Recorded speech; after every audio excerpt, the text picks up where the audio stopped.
യേശുവേ നന്ദി, യേശുവേ സ്തോത്രം, യേശുവേ ആരാധന. ഹല്ലേലൂയ. കൃപാസനം മരിയൻ ഉടമ്പടി ധ്യാനത്തിലേക്ക് നമ്മൾ ഭക്തിപൂർവ്വം പ്രവേശിക്കുകയാണ്. ഈശോയോട് നമുക്ക് ഹൃദയത്തിൽ നന്ദി പറയാം. ദൈവപിതാവിനാൽ ആകർഷിക്കപ്പെട്ടിട്ട് പരിശുദ്ധ ദൈവമാതാവ് ജീവനോടെ പ്രത്യക്ഷപ്പെട്ട ഈ ആലയത്തിൽ ഈ സമയം നമ്മളെ ഒരുമിച്ച് കൂട്ടിയ ദൈവപിതാവിൻ്റെ സ്നേഹത്തിന് നമുക്ക് ഹൃദയത്തിൽ നന്ദി പറയാം. 2004 ഡിസംബർ 7-ാം തീയതി ഉച്ചകഴിഞ്ഞ് 2:30 ഇതുപോലൊരു ആരാധന മധ്യയാണ് ദൈവമാതാവ് സമയഘടികാരം നെഞ്ചിൽ ചാർത്തി ഈ അൾത്താരയിൽ പ്രത്യക്ഷയായിക്കൊണ്ട് ദുരന്തം ഉണ്ടാകുവാൻ പോകുന്നു, പ്രാർത്ഥിക്കണമെന്ന വലിയ ദൈവിക സന്ദേശം കൈമാറിയത്.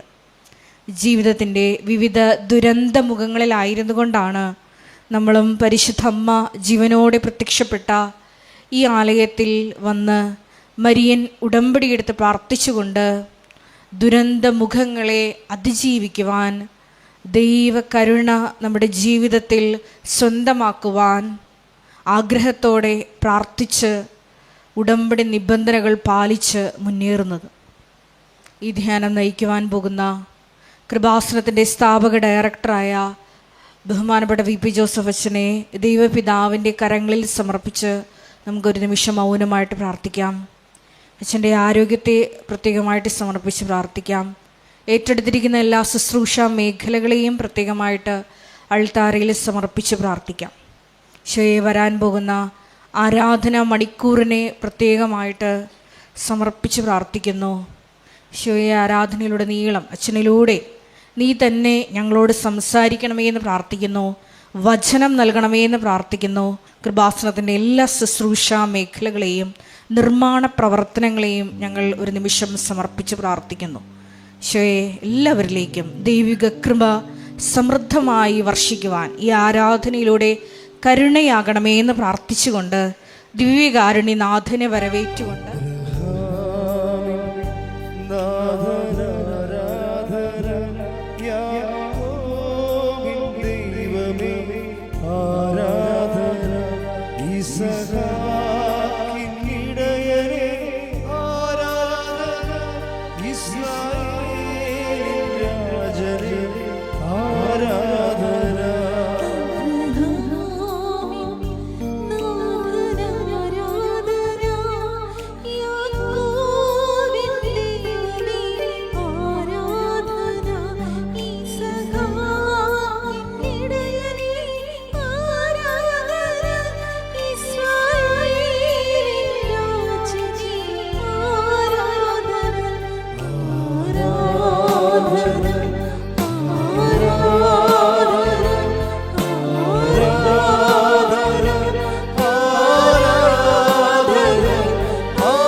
പുകഴ്ചയും ഉണ്ടായിരിക്കട്ടെ.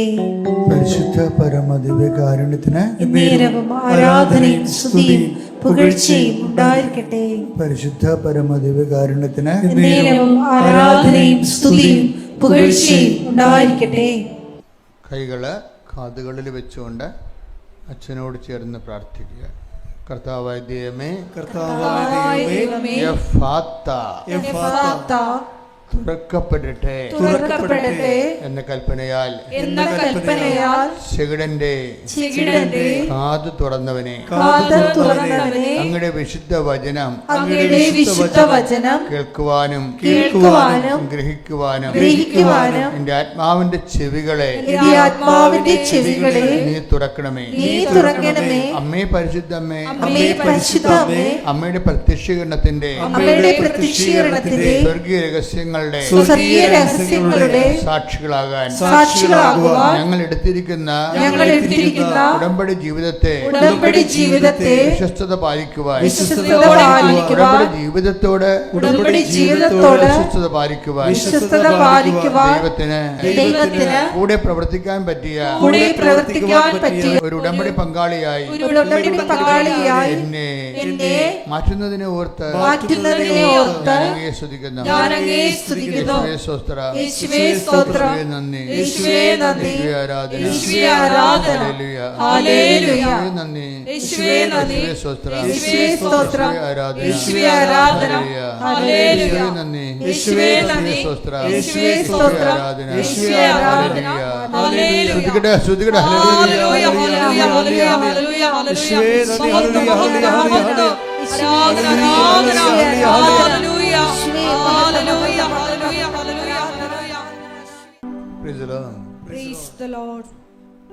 എൻ്റെ പ്രിയപ്പെട്ടവരെ, ഞാൻ പണ്ടേ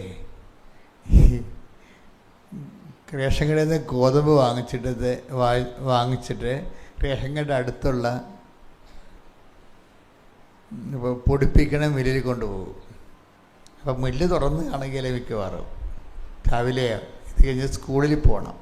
ഈ പൊടി കൊണ്ടുവന്ന് വീട്ടിൽ ഏൽപ്പിച്ചിട്ട് പിന്നെ സ്കൂളിൽ പോകണം. ആ സ്കൂൾ ഇത്തിരി അകലെയാണ്. ഇപ്പം എല്ലാം ടെൻഷനിൽ ചെയ്യണതാണ്. ഈ ടെൻഷൻ കാലത്താണ് ഈ കർത്താവിൻ്റെ മലാഖയൊക്കെ പ്രയോഗിക്കാൻ തുടങ്ങിയത്. പ്രാർത്ഥിക്കാനല്ല തുടങ്ങിയത്, ജീവിക്കാൻ വേണ്ടി പ്രയോഗിക്കാൻ തുടങ്ങിയതാണ്. അപ്പോൾ ഈ മില്ലുകാരൻ തുറന്ന് കാണത്തില്ല. മില്ലുകാരൻ്റെ വീട് കുറേ അകലെ. അയാൾ അന്ന് നടന്നാൽ വരണം അവിടെ നിന്ന്. ഇന്നത്തെ പോലെ റോഡും കാര്യമല്ല, ഉള്ള നാട്ടുവഴി കൂടി നടന്നു തന്നെ. അതുവരെ നമ്മൾ കർത്താവിൻ്റെ മലാഖ തുറന്നുകൊണ്ടേയിരിക്കും. ഇയാൾ ആദ്യം വന്നിട്ട് 3 ലൈനും ഉണ്ടെന്ന് ചെക്ക് ചെയ്യും. ബോർഡിട്ട് നോക്കും. സ്വിച്ച് ബോർഡ്, ഈ മരത്തിൻ്റെ ഒരു ബോർഡ് ഇരിപ്പുണ്ട് അവിടെ. അമ്മ 3 ചുവപ്പ് ബൾബ് തെളിഞ്ഞിട്ടുണ്ടാവും. ഇപ്പോൾ ചിലപ്പോൾ മഴയും കാറ്റും ഒക്കെ ആണെങ്കിൽ വല്ല ഓലമടലൊക്കെ വീണിട്ട് ഒരു പൈസയൊക്കെ പോകും. അപ്പോൾ അയാൾ പറയും കറണ്ട് ഇല്ലെന്ന് പറയും. അപ്പോൾ ഞാൻ പറയും കറണ്ട് ഉണ്ടല്ലോ ചേട്ടാ എന്ന് പറയും. അപ്പോൾ എനിക്കത് മനസ്സിലാകത്തില്ല. 3 ഫേസ് വേണം. പുള്ളി 3 ഫേസ് എന്ന് പറഞ്ഞാൽ മനസ്സിലാകുന്ന പ്രായമല്ല. അതാണ് വിഷയം. അപ്പോൾ നമുക്ക് നോക്കുമ്പോൾ കറണ്ട് ഉണ്ട്. പുള്ളിക്കാരൻ പറഞ്ഞ കറണ്ട് ഇല്ലെന്നാണ് പറയണത്. എന്താ വെച്ചാൽ പുള്ളി പറയണത് ഈ മോട്ടോർ ഓടിക്കാൻ പറ്റിയ 3 ഫേസ് ഇല്ലെന്നാണ് പറയണത്. നമ്മൾ നോക്കുമ്പോൾ ഒരു ബൾബ് തെളിഞ്ഞ് കിടക്കുന്നുണ്ടാവും. കറണ്ട് ഉണ്ടല്ലോ. അതാണ് വിഷയം. ഈ കമ്മ്യൂണിക്കേഷൻ്റെ അത് നമ്മുടെ അറിവിനെ അടിസ്ഥാനപ്പെടുത്തിയാണ് അത് ആ വിഷയത്തിൻ്റെ ആഴം അളക്കുന്നത്. കഴിഞ്ഞ ദിവസം ഒരച്ഛനിവിടെ വന്നൊരു സാക്ഷ്യം പറഞ്ഞു.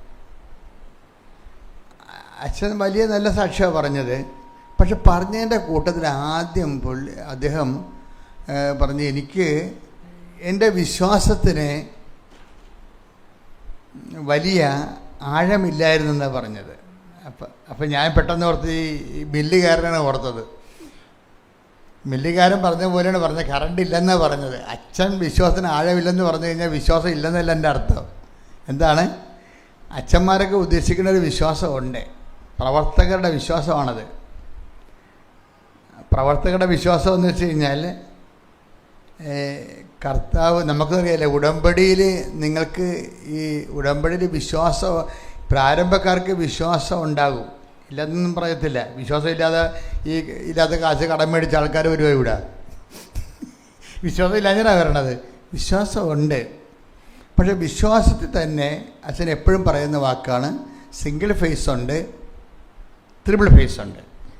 ത്രിപിൾ ഫേസ് പറഞ്ഞാൽ അപ്പോസ്തലന്മാരുടെ ഭാഷ. കർത്താവിൻ്റെ കൂടെ ജീവിച്ചു കഴിഞ്ഞതിന് ശേഷം അപ്പോസ്തലന്മാർ കണ്ടെത്തിയൊരു വിശ്വാസമുണ്ട്. അത് വ്യത്യാസമുണ്ട്. അത് നിങ്ങൾ തിരിച്ച് നമ്മളിങ്ങനെ 3 ഫേസിലേക്ക് പോകുമ്പോൾ ഈ വിശ്വാസത്തെ എപ്പോഴും ഞാൻ പറഞ്ഞുകൊണ്ട് ഇത് ഞാൻ പറഞ്ഞിട്ട് ഞാനൊരു 1000 പ്രാവശ്യം പറഞ്ഞിട്ടുള്ളതാണ്. പക്ഷെ പറഞ്ഞ ചില കാര്യങ്ങൾ നമുക്ക് അടിത്തറ ഉള്ളത് കാരണം പിന്നെയും പറയും. എന്താ കാര്യം? പുതിയ പുതിയ ആൾക്കാർ ഉടമ്പടിയിലേക്ക് വന്നുകൊണ്ടിരിക്കുകയാണ്. അതാണ് വിഷയം. ഒരു ദിവസം 100-300 പേരൊക്കെ പുതിയ ആൾക്കാരാണ്. ആ പുതിയ ആൾക്കാരുള്ളത് കാരണം പഴയ ആൾക്കാർ ആരെങ്കിലും ഉണ്ടെങ്കിൽ ഇത് അച്ഛൻ പറഞ്ഞതാണല്ലോ എന്ന് പറയും. പറഞ്ഞിട്ട് കാര്യമില്ല. നിങ്ങളല്ല ഞാൻ ഉദ്ദേശിക്കണത്. ഇന്ന് ഈ ആഴ്ചയിലും പുതുതായിട്ട് എൻറോൾ ചെയ്ത ആൾക്കാരുണ്ട് ഉടമ്പടിയിലേക്ക്. അവർ മനസ്സിലാക്കാൻ വേണ്ടി ഞാൻ പറയണത്, വിശ്വാസം കർത്താവിൻ്റെ കാലത്ത് വിശ്വാസത്തെ ഐഡൻറ്റിഫൈ ചെയ്ത ഒരു മാർഗമുണ്ട്. അപ്പോസ്തലന്മാരുടെ കാലത്ത് വിശ്വാസമുണ്ട്. കർത്താവിൻ്റെ കാലത്ത് വിശ്വാസത്തെക്കുറിച്ച് പറഞ്ഞതിനേക്കാളും വിശദീകരണങ്ങളുള്ളതാണ് അപ്പോസ്തലന്മാരുടെ വിശ്വാസം എന്ന് പറയുന്നത്. നമ്മുടെ വിശ്വാസ പ്രമാണം ചെല്ലുമ്പോൾ നമ്മൾ പറയണത് അപ്പോസ്റ്റൽസ് ക്രീഡ് എന്നാണ് പറയണത്, അല്ലാതെ ക്രിസ്ത്യൻ ക്രീഡ് എന്നല്ല പറയണത്. വിശ്വാസ പ്രമാണത്തിൽ എന്ത് എഴുതിയുടെ കുർബാന പുസ്തകം എഴുതിയിട്ടുണ്ട്, അപ്പോസ്തലന്മാരുടെ വിശ്വാസ പ്രമാണം. അപ്പോസ്തലന്മാർ വിശ്വസിച്ചത് അതാണല്ലോ സഭയുടെ വിശ്വാസം. ജ്ഞാനസ്നാനപ്പെടുത്തി കൊടുക്കാൻ നേരത്ത് കൈക്കുഞ്ഞിനെ ജ്ഞാനസ്നാനപ്പെടുത്തുമ്പോൾ വൈദികൻ തിരികത്തിച്ച് കൊടുക്കും. തിരികത്തി കൊടുത്തത് എന്താണ്? ക്രിസ്തുവിൻ്റെ വിശ്വാസം നീ സ്വീകരിക്കുക. അപ്പം ഈ പ്രകാശത്തെ വിശ്വാസമായി കൈമാറുമ്പോൾ ആ വിശ്വാസം എന്ന് പറയുന്നത് അപ്പോസ്തലന്മാരുടെ വിശ്വാസമാണ്. ഈ വിശ്വാസത്തിലാണ് നിൻ്റെ കുഞ്ഞ് ജ്ഞാനസ്നാനം സ്വീകരിക്കാൻ പോകുന്നത്. നീ പിശാചിനെ ഉപേക്ഷിക്കുന്നുവെന്ന് മാതാപിതാക്കന്മാരോട് ചോദിക്കും. അപ്പോൾ മാതാപിതാക്കന്മാർ ഉപേക്ഷിക്കുന്നുവെന്ന് മറുപടി പറയും. അപ്പോഴാണ് നമ്മൾ കുഞ്ഞിനെ വിശ്വാസത്തിലേക്ക് സഭ വിശ്വാസം കൈമാറി കൊടുക്കുന്നത്. കുഞ്ഞ് ആണെങ്കിൽ കുഞ്ഞിന് വേണ്ടി മാതാപിതാക്കന്മാരാണ് ആ വിശ്വാസം ഏറ്റു പറയണത്. കഴിഞ്ഞ ദിവസങ്ങളിൽ എനിക്ക് ഭയങ്കര സങ്കടകരമായ ഒരവസ്ഥ ഉണ്ടായി. ഞാനൊരു വീട്ടിൽ താമസിക്കുകയായിരുന്നു വിദേശത്ത് ജോലിക്ക് പോയപ്പോൾ. അപ്പോൾ ആ മാതാപിതാക്കന്മാർ വന്ന് എന്നോട് പറഞ്ഞ്, അച്ഛാ എൻ്റെ മകൾ എന്നോട് ചോദിക്കുകയാണ്, ഞാൻ പറഞ്ഞ എന്നെ ജ്ഞാനസ്നാനപ്പെടുത്താമെന്ന്. മനസ്സിലായില്ലേ? നമ്മുടെ മക്കളൊക്കെ ശരിക്കും വളർന്നിരിക്കുകയാണ്. എന്തിനാണ് വളർന്നതെന്ന് അറിയത്തില്ല. അവളെന്തോ ഇടക്കോട്ടിൽ ചെന്ന് പെട്ടിട്ടുണ്ട്. അതാണിപ്പോൾ വിശ്വാസം ചോദ്യം ചെയ്യണത്. ഈ നീലക്കുറുക്കന്മാരുടെ എണ്ണം കൂടുതലാണല്ലോ.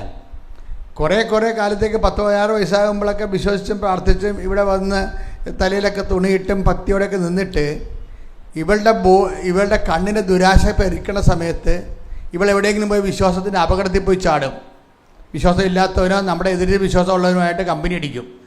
അതിനുശേഷം കർത്താവിന് തിരിച്ച് പണി കൊടുക്കാൻ നോക്കും. എന്താ കാര്യം? അത് പാപത്തിനകപ്പെട്ടവന് വെളിവുകേടിൻ്റെ പരമാവധി പറയും. ഞാൻ മാതാപിതാക്കന്മാർ പറയും, നിങ്ങൾ മിണ്ടരുത്, നിങ്ങൾ അവരോടല്ല പൊരുതണത്, അവൾ പ്രവർത്തിക്കുന്ന തിന്മയുടെ ശക്തിയോടാണ് പൊരുതണത്. അതുകൊണ്ട് നിങ്ങൾ എന്ത് ചെയ്യണം? നിങ്ങൾ സത്യം കൊണ്ട് അരമുറുക്കണം. Take the word of God. 6:10 Ephesians. ശ്രുതികട്ടെ ഹല്ലേലൂയ ഹല്ലേലൂയ ഹല്ലേലൂയ ഹല്ലേലൂയ ഹല്ലേലൂയ. യേശുവേ നന്ദി. ഹല്ലേലൂയ ഹല്ലേലൂയ ഹല്ലേലൂയ. യേശുവേ ആരാധന ആരാധന ആരാധന മഹത്വം ആരാധന. എഫേസോസ് 6:10. അവസാനമായി കർത്താവിലും അവിടുത്തെ ശക്തിയുടെ പ്രാഭവത്തിലും കരുത്തുള്ളവരാകുവിൻ. സാത്താന്റെ കുടിലതന്ത്രങ്ങളെ എതിർത്തു നിൽക്കാൻ ദൈവത്തിന്റെ എല്ലാ ആയുധങ്ങളും ധരിക്കുവിൻ. എന്തെന്നാൽ നമ്മൾ മാംസത്തിനും രക്തത്തിനും എതിരായിട്ടല്ല. മനസ്സിലായില്ലേ? നിന്നോട് വിശ്വാസത്തെ എതിർത്ത് സംസാരിക്കുന്ന നിന്റെ മകളെന്ന് പറയുന്ന മാംസത്തിനും പിന്നെന്താണ് രക്തത്തിനും എതിരായിട്ടല്ല. അപ്പൊ അവളിലൂടെ സംസാരിക്കുന്ന ആരാണെന്ന് ചോദിക്കേ? പ്രഭുത്വങ്ങൾക്കും ആധിപത്യങ്ങൾക്കും ഈ അന്ധകാര ലോകത്തിന്റെ അധിപന്മാർക്കും പൈശാചികൾക്ക് എതിരായിട്ടാണ്. സ്വർഗീയ ഇടങ്ങളിൽ വർത്തിക്കുന്ന തിന്മയുടെ ദുരാത്മാക്കൾക്കും എതിരായിട്ടാണ്. തിന്മയുടെ ദുരാത്മാവെന്ന് അപ്പൊ ഈ മകളോ മകനോ വിശ്വാസത്തിനെതിരെ സംസാരിക്കുമ്പോൾ നീ ഉടനെ ഐഡൻറ്റിഫൈ ചെയ്യണം എന്താണ് സംഭവം. ഇത് എൻ്റെ മകളും മകനൊന്നുമല്ല, ഇവൻ എവിടെയോ പോയി അന്ധകാര ശക്തിയുടെ ആധിപത്യത്തിന് അടിപ്പെട്ടിട്ടുണ്ട്. ഇവളോട് ഇനി യുദ്ധം ചെയ്യേണ്ടത് ഈ മാർഗ്ഗം ഉപയോഗിച്ചുകൊണ്ടാണ്. മനസ്സിലായില്ലേ? അല്ല അവളോട് അങ്ങനെയല്ല മകളെ ഇങ്ങനെയാണെന്ന് പറഞ്ഞിട്ട് നീ കരഞ്ഞിട്ട് കണ്ണീരട്ടൊക്കെ ഇട്ടാണ് ചില തള്ളന്മാർ കൈകാര്യം ചെയ്യേണ്ടത്. ഒരിക്കലും ഈ പണ്ടാരങ്ങളുടെ മുമ്പിൽ നിങ്ങൾ കരയരുത്. മറിച്ച് കരയണമെന്ന് പറയുമ്പോൾ അത് വെറും മാനുഷികമാണ്. നിങ്ങൾ ഉപയോഗിക്കുന്ന വാള് വെറും ഐസ കൊണ്ടുണ്ടാക്കിയതാണ്. അതുകൊണ്ട് വെട്ടിയാൽ ഒടിഞ്ഞു പോകും. അതുകൊണ്ട് ഇതുപോലുള്ള ആൾക്കാരുടെ മുമ്പിൽ കരയരുത്. എന്ത് ചെയ്യണമെന്ന് കർത്താവ് പറഞ്ഞിട്ടുണ്ട്. എടുത്തേ എഫേസ്യസ് 6:13 മുതലുള്ള തിരുവചനങ്ങൾ. അതിനാൽ ദൈവത്തിന്റെ എല്ലാ ആയുധങ്ങളും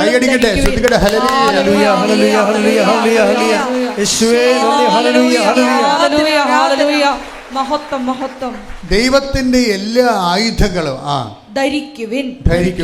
തിന്മയുടെ ദിനത്തിൽ ചെറുത്തു നിൽക്കാൻ. ഒന്ന് പറഞ്ഞേ, സ്വർഗ്ഗപ്പെടുന്നേ. തിന്മയുടെ ദിനത്തിൽ ചെറുത്തു നിൽക്കുവാൻ. തിന്മയുടെ ദിനങ്ങളല്ല പറഞ്ഞത്, അതന്നെ. അപ്പൊ തിന്മയുടെ ദിനത്തിൽ എന്ത് ചെയ്യണം? ചെറുത്തു നിൽക്കാൻ. അപ്പൊ ഇവിടെ എന്താ വേണ്ടത്? ഇനി അവനും പോയി കെട്ടുക, അലത്തി മറിയുക, നിങ്ങളെ കൊണ്ടുവന്ന് എനിക്ക് 18 വയസ്സായെന്ന് കാർഡ് കാണിക്കുകയൊക്കെ ചെയ്യും. തിന്മയുടെ ദിനങ്ങളാണ് വരണത്. അപ്പം പിന്നെ നിങ്ങൾ കുറച്ച് കഴിയുമ്പോൾ നമ്മുടെ മകളല്ലേ, അവൾ 2 മാസം പ്രഗ്നൻ്റ് ആണെന്ന് പറഞ്ഞിട്ട് കാര്യമുണ്ട. തിന്മയുടെ ദിനത്തിൽ എന്താ ചെയ്യേണ്ടത്? തിന്മയുടെ സന്തതി ജനിപ്പിക്കാൻ പോകണം സംഭവം. തിന്മയുടെ ദിനത്തിൽ എന്ത് ചെയ്യണം? നിങ്ങൾ തിന്മയുടെ ദിനത്തെ ചെറുത്ത് നിൽക്കണം. വായിച്ചേ. എല്ലാ കർത്തവ്യങ്ങളും നിറവേറ്റിക്കൊണ്ട്. നിങ്ങളുടേതായിട്ടുള്ള കർത്തവ്യങ്ങൾ നിങ്ങൾ നിറവേറ്റണം. അത് മാനുഷികമായി ആത്മീയമാകാം. പക്ഷേ എപ്പോഴും നമ്മുടെ വിശ്വാസം അവിടെയാണ് വിഷയം. അടുത്ത വായിച്ചോ. നിറവേറ്റിക്കൊണ്ട് പിടിച്ചു നിൽക്കാനും അങ്ങനെ നിങ്ങൾക്ക് സാധിക്കും. അതായത് അത് അപ്പോഴും വിശ്വാസത്തെ പിടിച്ചു നിൽക്കണമെന്നാണ്. പിടിവിട്ട് കളയരുത്. ഇവരിങ്ങനെ ഓരോരോ ഡയലോഗുകൾ പറഞ്ഞുകൊണ്ട് വിദ്യാഭ്യാസം കുറവുള്ള അമ്മമാരുടെ മേത്ത് മേക്കിട്ട് കയറിക്കൊണ്ട് നിങ്ങളുടെ വിശ്വാസം പിടിവിട്ട് കളയും. അപ്പം നിങ്ങളെന്ത് ചെയ്യണം? നിങ്ങൾ അതിൽ ഉറച്ചു നിൽക്കണം. എങ്ങനെയാണ് ഉറച്ചു നിൽക്കുന്നത്? ദൈവത്തോടുള്ള എല്ലാ കർത്തവ്യങ്ങളും. അല്ല അവിടെ പ്രസവം എടുക്കാനല്ല പറയണത്.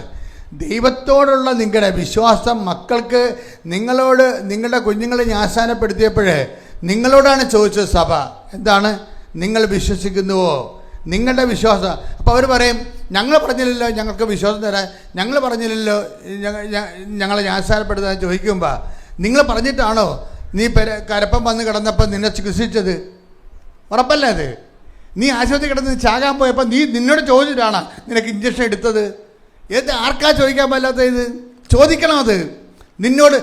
നിന്റെ 10ാം ക്ലാസ് വരെയുള്ള നിനക്ക് 15 വയസ്സുള്ള ഒരു കാര്യവും നിന്നെ പഠിപ്പിച്ചതും നിന്നെ ഇന്ന സ്കൂളിലാക്കിയതും നിന്നെ പഠിപ്പിച്ചതും നിനക്ക് ഭക്ഷണം തന്നതും നിനക്ക് നീ ചാകാൻ പോയപ്പോൾ നിനക്ക് മരുന്ന് വാങ്ങിച്ചു തന്നതും നിന്നോട് ചോദിച്ചിട്ടല്ല. അത് ഞങ്ങൾക്ക് ദൈവം നൽകിയ ഉത്തരവാദിത്വം നിറവേറ്റിയതാണ്. ആ ഉത്തരവാദിത്വം ദൈവത്തോട് നിന്നോടല്ല എന്നും ഞങ്ങൾക്കുണ്ടാകും. അതുകൊണ്ട് ഇങ്ങനെ പറയുമ്പോൾ നിങ്ങളുടെ സ്റ്റാൻഡ് വ്യക്തമാക്കണം. അതുകൊണ്ട് ഞങ്ങളാണ് പറഞ്ഞത് ഞങ്ങളുടെ രക്തത്തിൽ പറഞ്ഞ കുഞ്ഞിനെ കർത്താവിൻ്റെ വിശ്വാസം വളർത്താമെന്ന് ഞങ്ങൾ ദൈവത്തോട് ചെയ്ത ഉത്തരവാദിത്തമാണ് നിങ്ങൾ നിറവേറ്റിയിരിക്കുന്നത്. അതിന് ഞാനും ദൈവവും കടപ്പാട്. ശ്രദ്ധിക്കട്ടെ. ഹല്ലേലൂയ.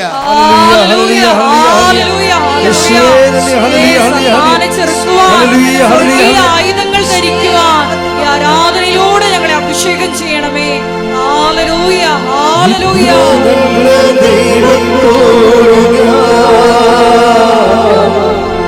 ഇന്നു ചെയ്തു നന്ദി ചൊല്ലിടും എന്റെ കൊച്ചു ജീവിതത്തെ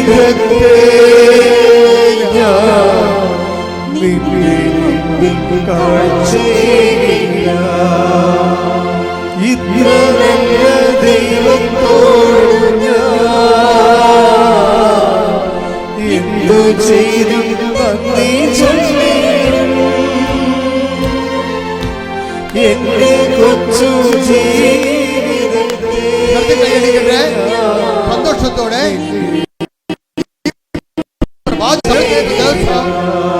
കൂടെ ആഹ്ലാദിക്കുന്ന ദൈവത്തിന്റെ വാഗ്ദാനത്തിന്റെ അവകാശമോഹനമാകുന്ന വിശ്വാസത്തിന്റെ തലമുറയെ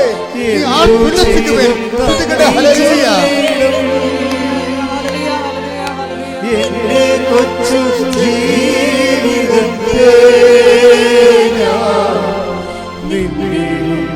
കാഴ്ച പരമദിവ്യകാരുണ്യത്തിന് നേരവും ആരാധനയും സ്തുതിയും പുകഴ്ചയും ഉണ്ടായിരിക്കട്ടെ. പരിശുദ്ധ പരമദിവ്യകാരുണ്യത്തിന് നേരവും ആരാധനയും സ്തുതിയും പുകഴ്ചയും ഉണ്ടായിരിക്കട്ടെ. പരിശുദ്ധ പരമദിവ്യകാരുണ്യത്തിന് നേരവും ആരാധനയും സ്തുതിയും പുകഴ്ചയും ഉണ്ടായിരിക്കട്ടെ. നമ്മൾ വിശ്വാസത്തെ കുറിച്ചാണ് സംസാരിച്ചല്ലേ. നമ്മളല്ല, നമ്മളുടെ കൂടെ കർത്താവാണ് സംസാരിച്ചുകൊണ്ടിരിക്കുന്നത്. അത് നിങ്ങളെപ്പോഴും ഓർക്കണം. ഉടമ്പടി ധ്യാനം ലോകത്തിന് പുതിയ ഒരു ആധ്യാത്മിക അധ്യായമാണ് കർത്താവ് എഴുതി ചേർത്തിരിക്കുന്നത്. ഈ ആധ്യാത്മിക അധ്യായത്തിലൂടെ വിശ്വാസികൾ മാത്രമല്ല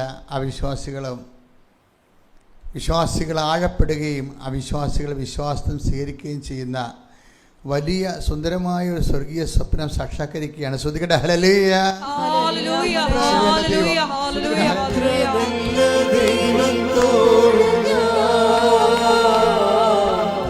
എന്തു ചെയ്തും നന്ദി ചൊല്ലിടും.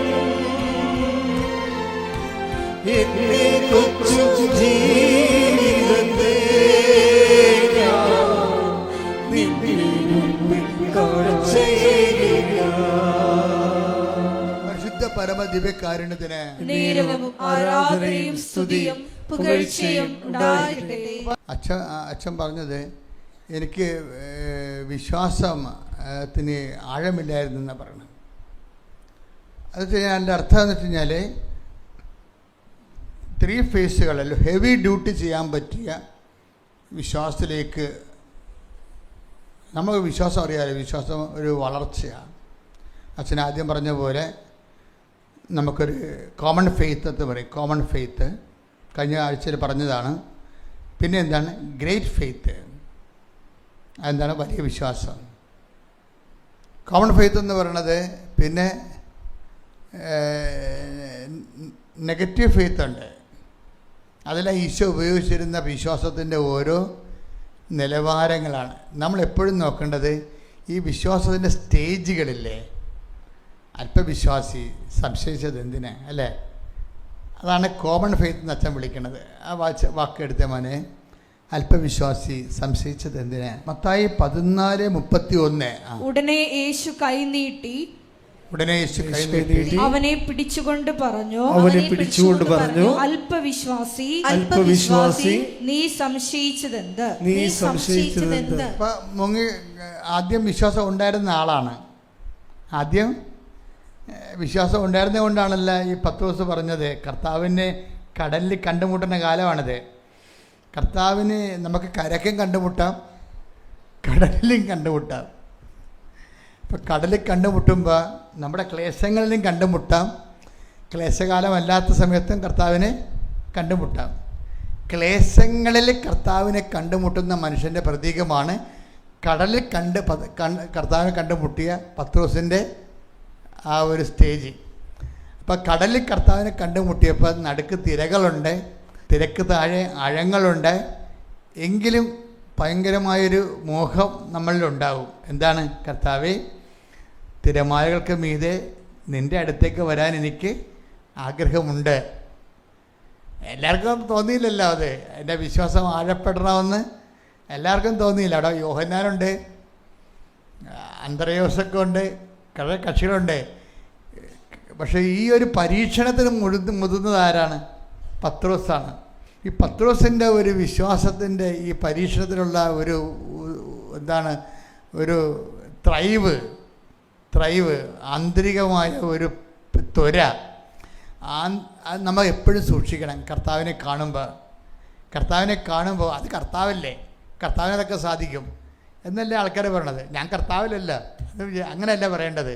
കർത്താവിനത് സാധിക്കുമെങ്കിൽ കർത്താവ് വിചാരിച്ചാൽ എനിക്കും അത് സാധിക്കും. അതാണ് പത്രോസിൻ്റെ ഒരു സുവിശേഷം. പത്രോസിന് എങ്ങനെയാണ് കറങ്ങിത്തിരിഞ്ഞ് ഈ മനുഷ്യനെ താക്കോല് വന്നതെന്ന് നിങ്ങൾ അറിയണം. ഞാൻ എപ്പോഴും ഫോളോ ചെയ്യുന്ന അപ്പോസ്തലന്മാരിൽ ഏറ്റവും 90% ഫോളോ ചെയ്യുന്ന ഒരാളാണ് ഈ പത്രോസ്. പിന്നെയുള്ള അപ്പോസ്തലന്മാരൊക്കെ ഞാൻ ഫോളോ ചെയ്യണത് 40 പോയിന്റിലാണ്. അത്രയും വ്യത്യാസമുണ്ട്. പത്രോസും മറ്റ് അപ്പോസ്തലന്മാരും തമ്മിൽ ഇത്രയും വ്യത്യാസമുണ്ട്. ഈ മനുഷ്യൻ ലോകത്തിന് നൽകിയിരിക്കുന്ന സെൻപോളൊക്കെ പിന്നെ ഇടിച്ചു കയറി അപ്പോസ്തല സ്ഥാനം ഞാനതിനെക്കുറിച്ചൊന്നും പറയണില്ല. കാര്യം പിന്നെ അവർ ഇടിച്ചു കയറി വന്ന ആൾക്കാരല്ലേ, ഇടക്ക് കയറി വന്ന. പക്ഷെ അതൊക്കെ അവർക്കൊണ്ട് ദൈവത്തിന് പദ്ധതിയുണ്ട്. പക്ഷെ അപ്പോസ്തലികമായ വെളിപാട്, തനി വെളിപാടുകൾ ഈശോ നേരിട്ട് നൽകുന്നതും ഈശോയുടെ കളരിയിൽ ചേർന്ന് പഠിക്കുന്നതും, ഈശോയുടെ കളരിയിൽ ചേർന്ന് പഠിക്കുക മാത്രമല്ല, പരീക്ഷണാർത്ഥം പഠിക്കുന്ന ഒരാളാണ് ഈ പത്രോസ്. ഈശോയുടെ കളരി വെറുതെ പഠിച്ചതല്ല, തിയറി പഠിച്ചതല്ല, മറിച്ച് പരീക്ഷണാർത്ഥം പഠിച്ച ആളാണ് എല്ലാ കാലാവസ്ഥകളിലും. അങ്ങനെ അപ്പോസ്തലന്മാരുടെ കൂട്ടത്തിൽ പ്രാക്ടിക്കൽ ടെസ്റ്റ് എഴുതിയിട്ടുള്ള കുറച്ച് ആൾക്കാരേ ഉള്ളൂ. ചില പ്രാക്ടിക്കൽ ടെസ്റ്റിൽ തോറ്റുപോയ ആൾക്കാരാണ് ഈ യോഹന്നാനും യാക്കോവും. പ്രാക്ടിക്കൽ ടെസ്റ്റ് നടത്തിയായിരുന്നു അവരുമായിട്ട്, പക്ഷേ അണ്ണന്മാർ തോറ്റുപോയി. അണ്ണന്മാരെ അവരെ പറഞ്ഞ് രണ്ടുപേരെ വിട്ടില്ലേ, അത് പ്രാക്ടിക്കൽ ടെസ്റ്റായിരുന്നു, അവർക്ക് മനസ്സിലായില്ല. നിങ്ങൾ സമറിയയിലേക്ക് പോകണം, എന്നിട്ട് എനിക്ക് നമുക്ക് രാത്രി താമസിക്കാനുള്ള ഇടമുണ്ടാക്കണം എന്ന് പറഞ്ഞ പ്രാക്ടിക്കൽ ടെസ്റ്റായിരുന്നു ഇവർക്ക് കൊടുത്താൽ. ഇവരവിടെ ചെന്നപ്പോൾ തന്നെ സമരക്കാർ നല്ല ഫസ്റ്റ് പാർട്ടിയല്ലേ, ഇവരുമായിട്ട് കൊണ്ട ഉടക്കിയിരിക്കുന്ന ആൾക്കാരാണ്.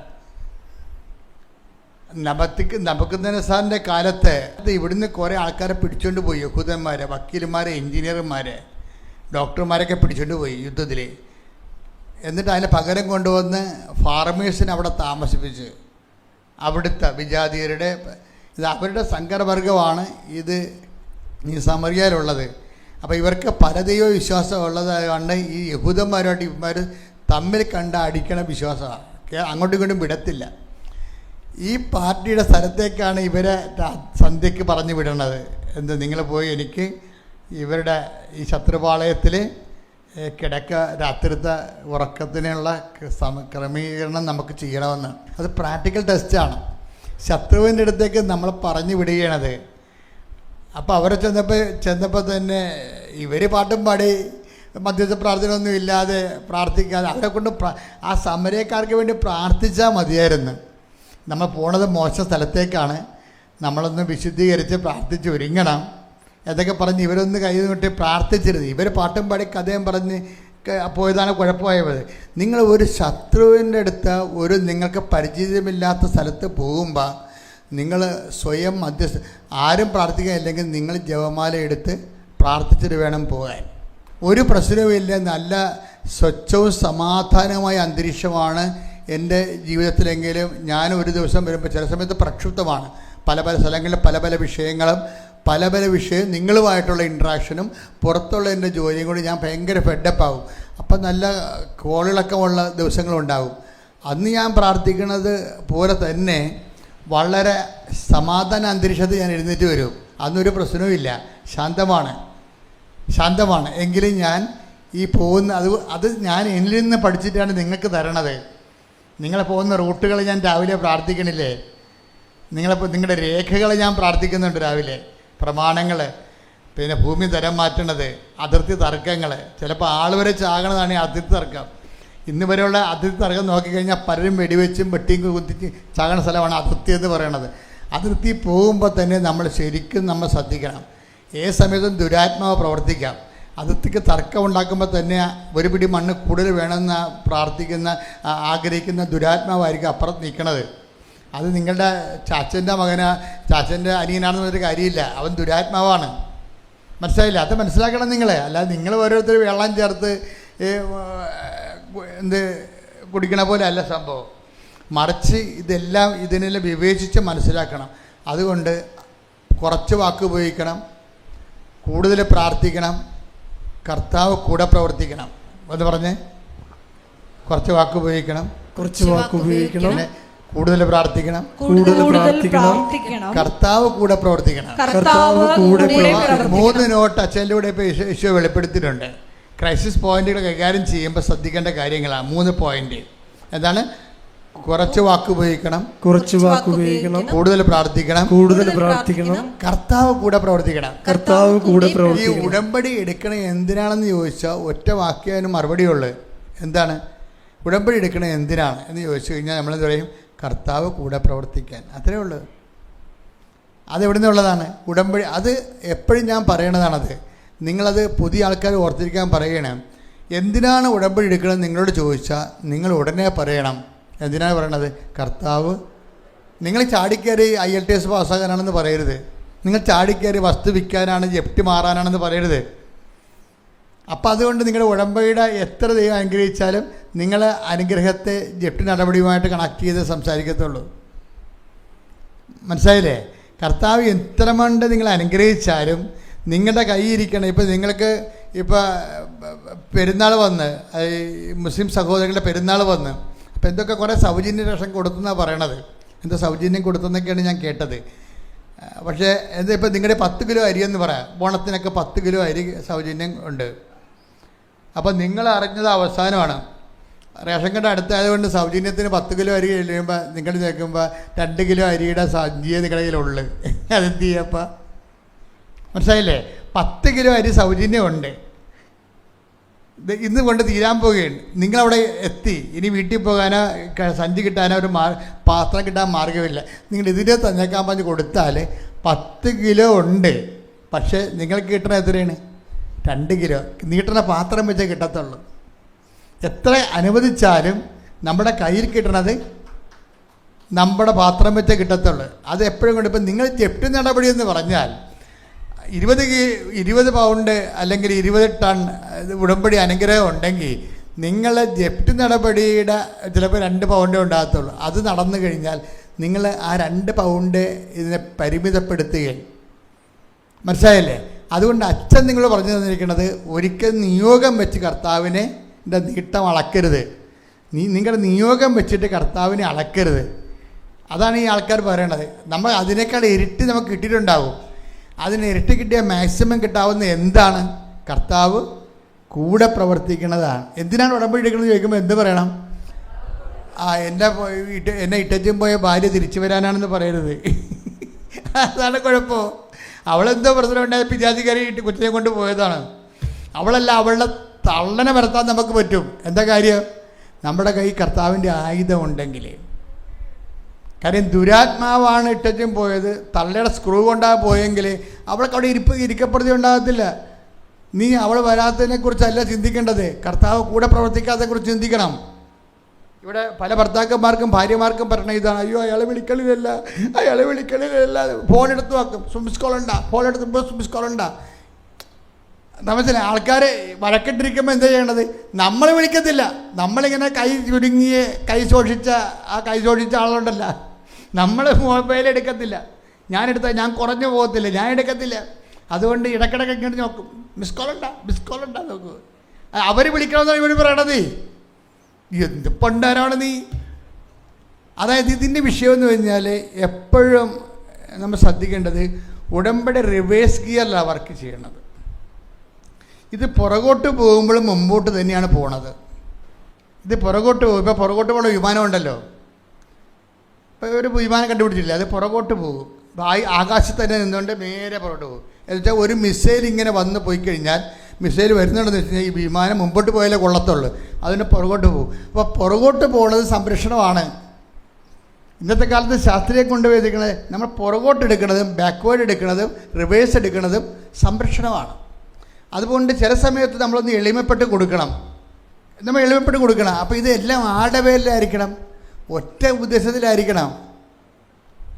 എങ്ങനെ ഉദ്ദേശം? ഇപ്പം ഞാൻ ചില കുഞ്ഞുങ്ങൾ എൻ്റെ അടുത്ത് വന്ന് പറയും, എൻ്റെ ഞാൻ പറഞ്ഞു, ഇടി നീ പോകണം, നീയല്ലേ പോകുന്നത്. ഞാൻ പ്ലെയിനായിട്ട് സംസാരിക്കും, ഞാൻ ഉടമ്പടി ഭാഷയിലേ സംസാരിക്കത്തുള്ളൂ. എന്താണെന്ന് വെച്ചാൽ ഉടമ്പടി ഭാഷയിൽ എന്താ സംസാരിക്കുന്നത്? ഇപ്പോൾ ഇവളാണ്, ഞാൻ പറഞ്ഞു നീയല്ലേ അവിടെ നിന്ന് ഇട്ടച്ചും പോകുന്നത്, അവനെ ഇട്ടച്ചും പോകുന്നത്, അപ്പം നീ തന്നെ ചെല്ലണം. അല്ല, അപ്പോൾ അവളുടെ മനസ്സിരിക്കണത് എന്താണ്? എന്നെ വന്ന് കൂട്ടിക്കൊണ്ട് പോകണം, എന്നിട്ട് ഞാൻ രാജ്ഞിയായിട്ട് ചെല്ലും. എന്നെ ഈ പണ്ടാരകൾ ഇറങ്ങി പോകുന്നതിന് ഇവളെ കെട്ടിയിരുന്ന് കൊണ്ട് ചെല്ലണത്. അവൾ എളിമപ്പെടാൻ അവൾ തയ്യാറല്ല. അല്ല, ഞാനങ്ങനെ ഒറ്റയ്ക്ക് ചെന്ന ചമ്മീൻ ആട്ട് അമ്മായിയമ്മയും നാത്തൂരും കൂടി എന്നെ ചവിട്ടിക്കൂട്ടു. എന്നപ്പോൾ ഇത് നേരത്തെ അറിയാൻ പറ്റില്ല ഞാൻ. അതാണ് പക്ഷേ ഇവൾ പറയണത് ഞാൻ ഇറങ്ങിപ്പോന്ന്. ഇത് ഞാൻ ഒറ്റയ്ക്ക് ചെന്ന ആ നാട്ടുകാരും വീട്ടുകാരൊക്കെ ഇപ്പോൾ അവരെ ഗ്രൂപ്പ് കൂടിയിട്ട് ഇവർക്കെതിരെ പ്രതിരോധം തീർത്ത് കാണും. ഇവൾക്ക് അറിയാമത് ഒരു അരിശം കൊണ്ട് ആറ്റിച്ചാടിയ പല അരിശം എടുത്താൽ പോകാൻ പറ്റത്തില്ല. അപ്പം അതുകൊണ്ട് പെണ്ണുങ്ങളാണ് ഈ ഇമോഷണലായിട്ടുള്ള ഈ കറ്റാസ്ട്രഫി ഉണ്ടാക്കുന്നത്. അപ്പോൾ അത് നോക്കാറ് കാര്യം ഈ സംഭവത്തിന് ഇമോഷനെ വർക്ക് ചെയ്യത്തുള്ളൂ. നിങ്ങളുടെ കാര്യം നിങ്ങളെ ഇരുത്തിക്കൊണ്ട് ഞാൻ പറയുകയാണ്, നിങ്ങൾക്ക് ഈ വികാരമേ വർക്ക് ചെയ്യത്തുള്ളൂ, ബുദ്ധി ഇപ്പം എല്ലാവർക്കും വർക്ക് ചെയ്യത്തില്ല. അത് നമ്മൾ മനസ്സിലാക്കണം. നിങ്ങളുടെ കയ്യിൽ നിന്ന് ശാസ്ത്രജ്ഞന്മാരില്ലല്ലോ, ഉണ്ടാ? വളരെ കുറച്ചേ ഉള്ളൂ, മേരിക്കൂരി ആരണ്ടൊക്കെ ഉള്ളു. ശാസ്ത്രന്മാരില്ല. പിന്നെ കൊണ്ടുപോയിട്ടുള്ളവരെല്ലാം ഇവിടുന്ന് ആരാണ്ട് കൊണ്ടുപോയതാണ് ഭീകരാകാശത്തേക്ക്. അപ്പോൾ എപ്പോഴും നമ്മൾ എന്താ, നിങ്ങൾക്ക് ഇമോഷൻ വർക്ക് ചെയ്യാനാണ് ദൈവം നിങ്ങളെ സൃഷ്ടിച്ചിരിക്കണത്. കാരണം നിങ്ങൾക്ക് ഇമോഷൻ വർക്ക് ചെയ്തില്ലെങ്കിൽ ഇപ്പം എന്തു ചെയ്യും? നിങ്ങളെ കുഞ്ഞുങ്ങളെ വളർത്താൻ പറ്റത്തില്ല.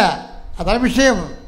നിങ്ങൾക്ക് ഈ ആണുങ്ങളെയും പെണ്ണുങ്ങളെയും ഒന്നല്ലല്ല, സ്ത്രീകൾക്ക് അവിടെ കുഞ്ഞുങ്ങളെ വളർത്താൻ വേണ്ടി അവർക്ക് വേണ്ട കെയർ, ഒരു മദറിൽ കെയർ കൊടുക്കാൻ വേണ്ടി നിങ്ങളുടെ കുഞ്ഞുങ്ങളെ മറ്റേ കുഞ്ഞുങ്ങളെ തമ്മിൽ വ്യത്യാസം ഉണ്ടായിട്ടില്ലെങ്കിൽ നിങ്ങളുടെ കുഞ്ഞുങ്ങളെ വളർത്താൻ നിങ്ങളെ ഏൽപ്പിച്ചിരിക്കണം. കാരണം കുറേ സ്വാർത്ഥതയും കൂടുതലാണ്, ഒരു സംശയമില്ല.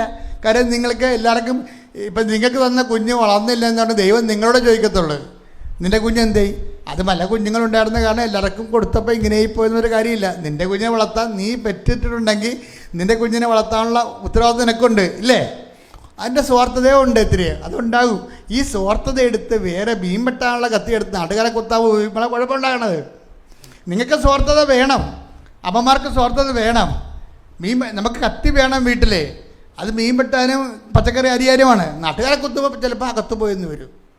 നിങ്ങൾക്ക് സ്വാർത്ഥത ഉണ്ട്.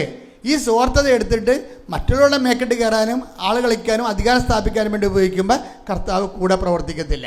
What is our point? എന്തിനാണ് ഉടമ്പടി എടുക്കണത്? കർത്താവ് കൂടെ പ്രവർത്തിക്കാൻ. പ്രാർത്ഥിച്ച് കർത്താവ് ദൈവമേ, മർക്കോസ് 16:20 പ്രാർത്ഥിക്കുന്നു. കർത്താവേ, ഞാൻ ഉടമ്പടിയിലായിരിക്കുന്നത് എന്റെ നിയോഗങ്ങളെക്കാൾ ഉപരി അങ്ങ് എന്റെ കൂടെ പ്രവർത്തിക്കാനാണ്. മർക്കോസ് 16:20 പോലെ കർത്താവ് എന്നോട് കൂടെ പ്രവർത്തിക്കാൻ,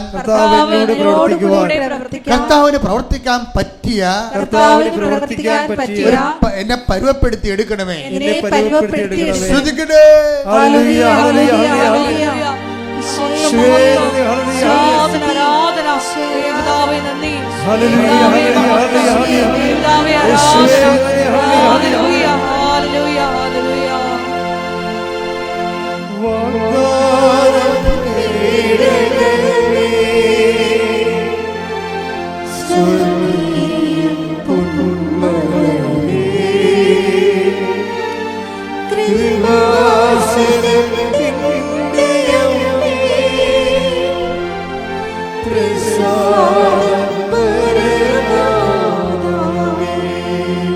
പരിശുദ്ധ പരമ ദിവ്യകാരുണ്യത്തിന് ആരാധനയും സ്തുതിയും പുകഴ്ചയും ഉണ്ടായിരിക്കട്ടെ. എപ്പോഴും നമ്മൾ ശ്രദ്ധിക്കണം, ഉടമ്പടിയിലേക്ക് വരുമ്പോൾ ജീവിത രീതികൾ നിങ്ങൾ മൂലം ഉണ്ടാക്കിയിട്ടുള്ള, കുത്തിയിരുന്ന് ചിന്തിക്കണം, നിങ്ങൾ മൂലം ഉണ്ടാക്കിയിട്ടുള്ള കുടുംബ കലഹങ്ങൾ, കുടുംബ ഛിദ്രങ്ങൾ, അത് ഇനി സപ്പോർട്ട് ചെയ്യരുത്. നിങ്ങൾ മൂലം ഉണ്ടാക്കിയിട്ടുള്ള കുടുംബ ഛിദ്രങ്ങൾ. ഇപ്പം ചില പെണ്ണുങ്ങളെ കെട്ടി വരുമ്പോൾ തന്നെ അപ്പനെയും അമ്മനെയും എല്ലാം പുറത്താക്കി ഒഴിവാക്കും. പിന്നെ ചിന്തിക്കണം മുഴുവന് ഇതിൻ്റെ അപ്പനെ എവിടുന്ന് മാറ്റാം, അല്ലെങ്കിൽ എങ്ങനെ മാറി താമസിക്കാമെന്നാണ്. അടങ്ങത്തില്ല, ഒതുങ്ങത്തില്ല. മാറി താമസിച്ചാൽ ഞാൻ വരത്തോളം എന്ന് പറയും. ഇവർക്കാണെങ്കിൽ ഇട്ടച്ചും പോരാനും പറ്റത്തില്ല. അപ്പനും അമ്മ ഇത്രയും നാൾ വളർത്തി അതുങ്ങൾ ഇപ്പോഴാണ് സമാധാനത്തിൽ ജീവിക്കാൻ പോണത്. ഇത്രയും നാൾ ഇത് ഈ കുഞ്ഞുങ്ങളെ വളർത്തണമെന്ന് സങ്കടവും വിഷമവും അനുഭവിച്ച് ഞെരുങ്ങി പട്ടിണി പിടിച്ച് കടം മേടിച്ച് മുടിഞ്ഞൊക്കെ ഇരിക്കുക. അപ്പോൾ ഇതുങ്ങളെ ഇട്ടച്ചും ഇപ്പം നീ ഇവരെ കെട്ടിയതെന്നും പറഞ്ഞുകൊണ്ട് അവന് അപ്പനെയും അമ്മനെ ഇട്ടച്ച് അവൻ വരാൻ പറഞ്ഞാൽ വരുവാ, നേരം വിളിക്കത്തില്ല. അപ്പോൾ വന്നില്ലേ വേണ്ട, എനിക്കറിയാൻ പോകേണ്ട വിധമെന്ന്. അധികം പോകത്തില്ല. എവിടെ പോകാനാ? വേണമെങ്കിൽ കോടതി പോയിട്ട് കള്ളക്കേസ് പറയാം, അവരെ സ്വത്തടിച്ച് മരം നോക്കാം. പിന്നെ നിങ്ങളിത് അനുഭവിക്കണ്ടേ? കള്ളക്കേസ് പറഞ്ഞ് കണ്ടവൻ്റെ സ്വത്ത് വിഴുങ്ങിയിട്ട് പിന്നെ അത് അനുഭവിക്കണ്ടേ? അന്നനാളം കീറിപ്പോയാൽ എന്ത് ചെയ്യും? അപ്പോൾ അന്നനാളം കീറിപ്പോയാൽ എന്ത് ചെയ്യും? ഇതൊക്കെ ദൈവം ഉണ്ടാക്കി വെച്ച സാധനമല്ലേ. അപ്പോൾ കള്ളക്കേസ് പറയുമ്പോഴും കണ്ടവൻ്റെ സ്വത്ത് മോഹിക്കുമ്പോഴും അതെല്ലാം കറക്റ്റ് ചെയ്തിട്ട് വേണം ഉടമ്പടിയിൽ വലിയ മികച്ച റിസൾട്ട് ഉണ്ടാക്കാൻ. മനസ്സിലായില്ലേ? നിങ്ങൾ ഓർക്കണ്ട, പിശാചിനെ കൂടെ ദൈവം പ്രവർത്തിക്കുക. ദൈവത്തിനും മാമോനും തമ്മിൽ എന്ത് ബന്ധമെന്ന്. Take the word of God. Sudhikana hallelujah. Hallelujah, hallelujah, hallelujah, hallelujah. Hallelujah, hallelujah, hallelujah.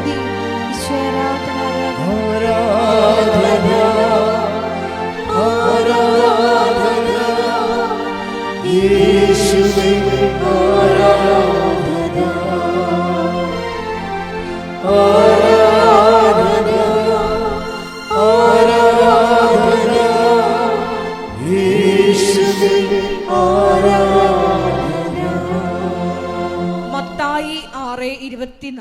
Mathai 6:24. 2 യജമാനന്മാരെ സേവിക്കാൻ. ദേ കിടക്കണ ചട്ടിങ്കല്. എങ്ങനെയുണ്ട് പരിപാടി? പൊടിച്ചു മടങ്ങി വന്നിട്ടില്ലേ? എൻ്റെ മക്കളെ, കർത്താവ് ഇങ്ങനെ ക്ഷമയാണ് കരുണയെന്നൊക്കെ പറഞ്ഞ് ഇങ്ങനെ കരുണക്കൊന്തയും ചൊല്ലി കരുണയുടെ ഇതൊക്കെ പ്രതിഷ്ഠിച്ച് വെച്ചാലും അണ്ടിയോട് അടയ്ക്കുമ്പോൾ മാങ്ങയുടെ പുളി കൃത്യമായിട്ട് അറിയും. കരുണ പോണ വഴി അറിയത്തില്ല. നോക്കിയേ, നിങ്ങൾ എന്ത് പറഞ്ഞാലും 2 യജമാനന്മാരെ ഒന്നിച്ച് സേവിക്കാൻ. വായിച്ച 2 യജമാനന്മാരെ സേവിക്കാൻ 2 യജമാനന്മാരെ ആർക്കും സാധിക്കുകയില്ല. ഒന്നുകിൽ ഒരുവനെ ദ്വേഷിക്കുകയും അപരനെ സ്നേഹിക്കുകയും ചെയ്യും. അല്ലെങ്കിൽ ഒരുവനെ ബഹുമാനിക്കുകയും അപരനെ നിന്ദിക്കുകയും ചെയ്യും. ദൈവത്തെയും മാമോനെയും സേവിക്കാൻ നിങ്ങൾക്ക് സാധിക്കുകയില്ല. കട്ടനുള്ള നിർദ്ദേശമായി ദൈവത്തിന് നിരക്കാത്ത ജീവിതവും ഉടമ്പടിയും തമ്മിൽ ഒരുമിച്ച് പോകത്തില്ലെന്ന്. ദൈവത്തിന് നിരക്കാത്ത ജീവിതവും ഉടമ്പടിയും തമ്മിൽ ഒരുമിച്ച് പോകത്തില്ല എന്ന് പ്രാർത്ഥിക്കുക. കർത്താവ് ദൈവമേ, അങ്ങയുടെ ഉടമ്പടിയുടെ ഉത്തമ പങ്കാളിയാകാൻ എന്റെ എല്ലാ ജീവിത രീതികളെയും സുവിശേഷ വിഹിതമാക്കി പരിവർത്തനം ചെയ്യിക്കണമേ.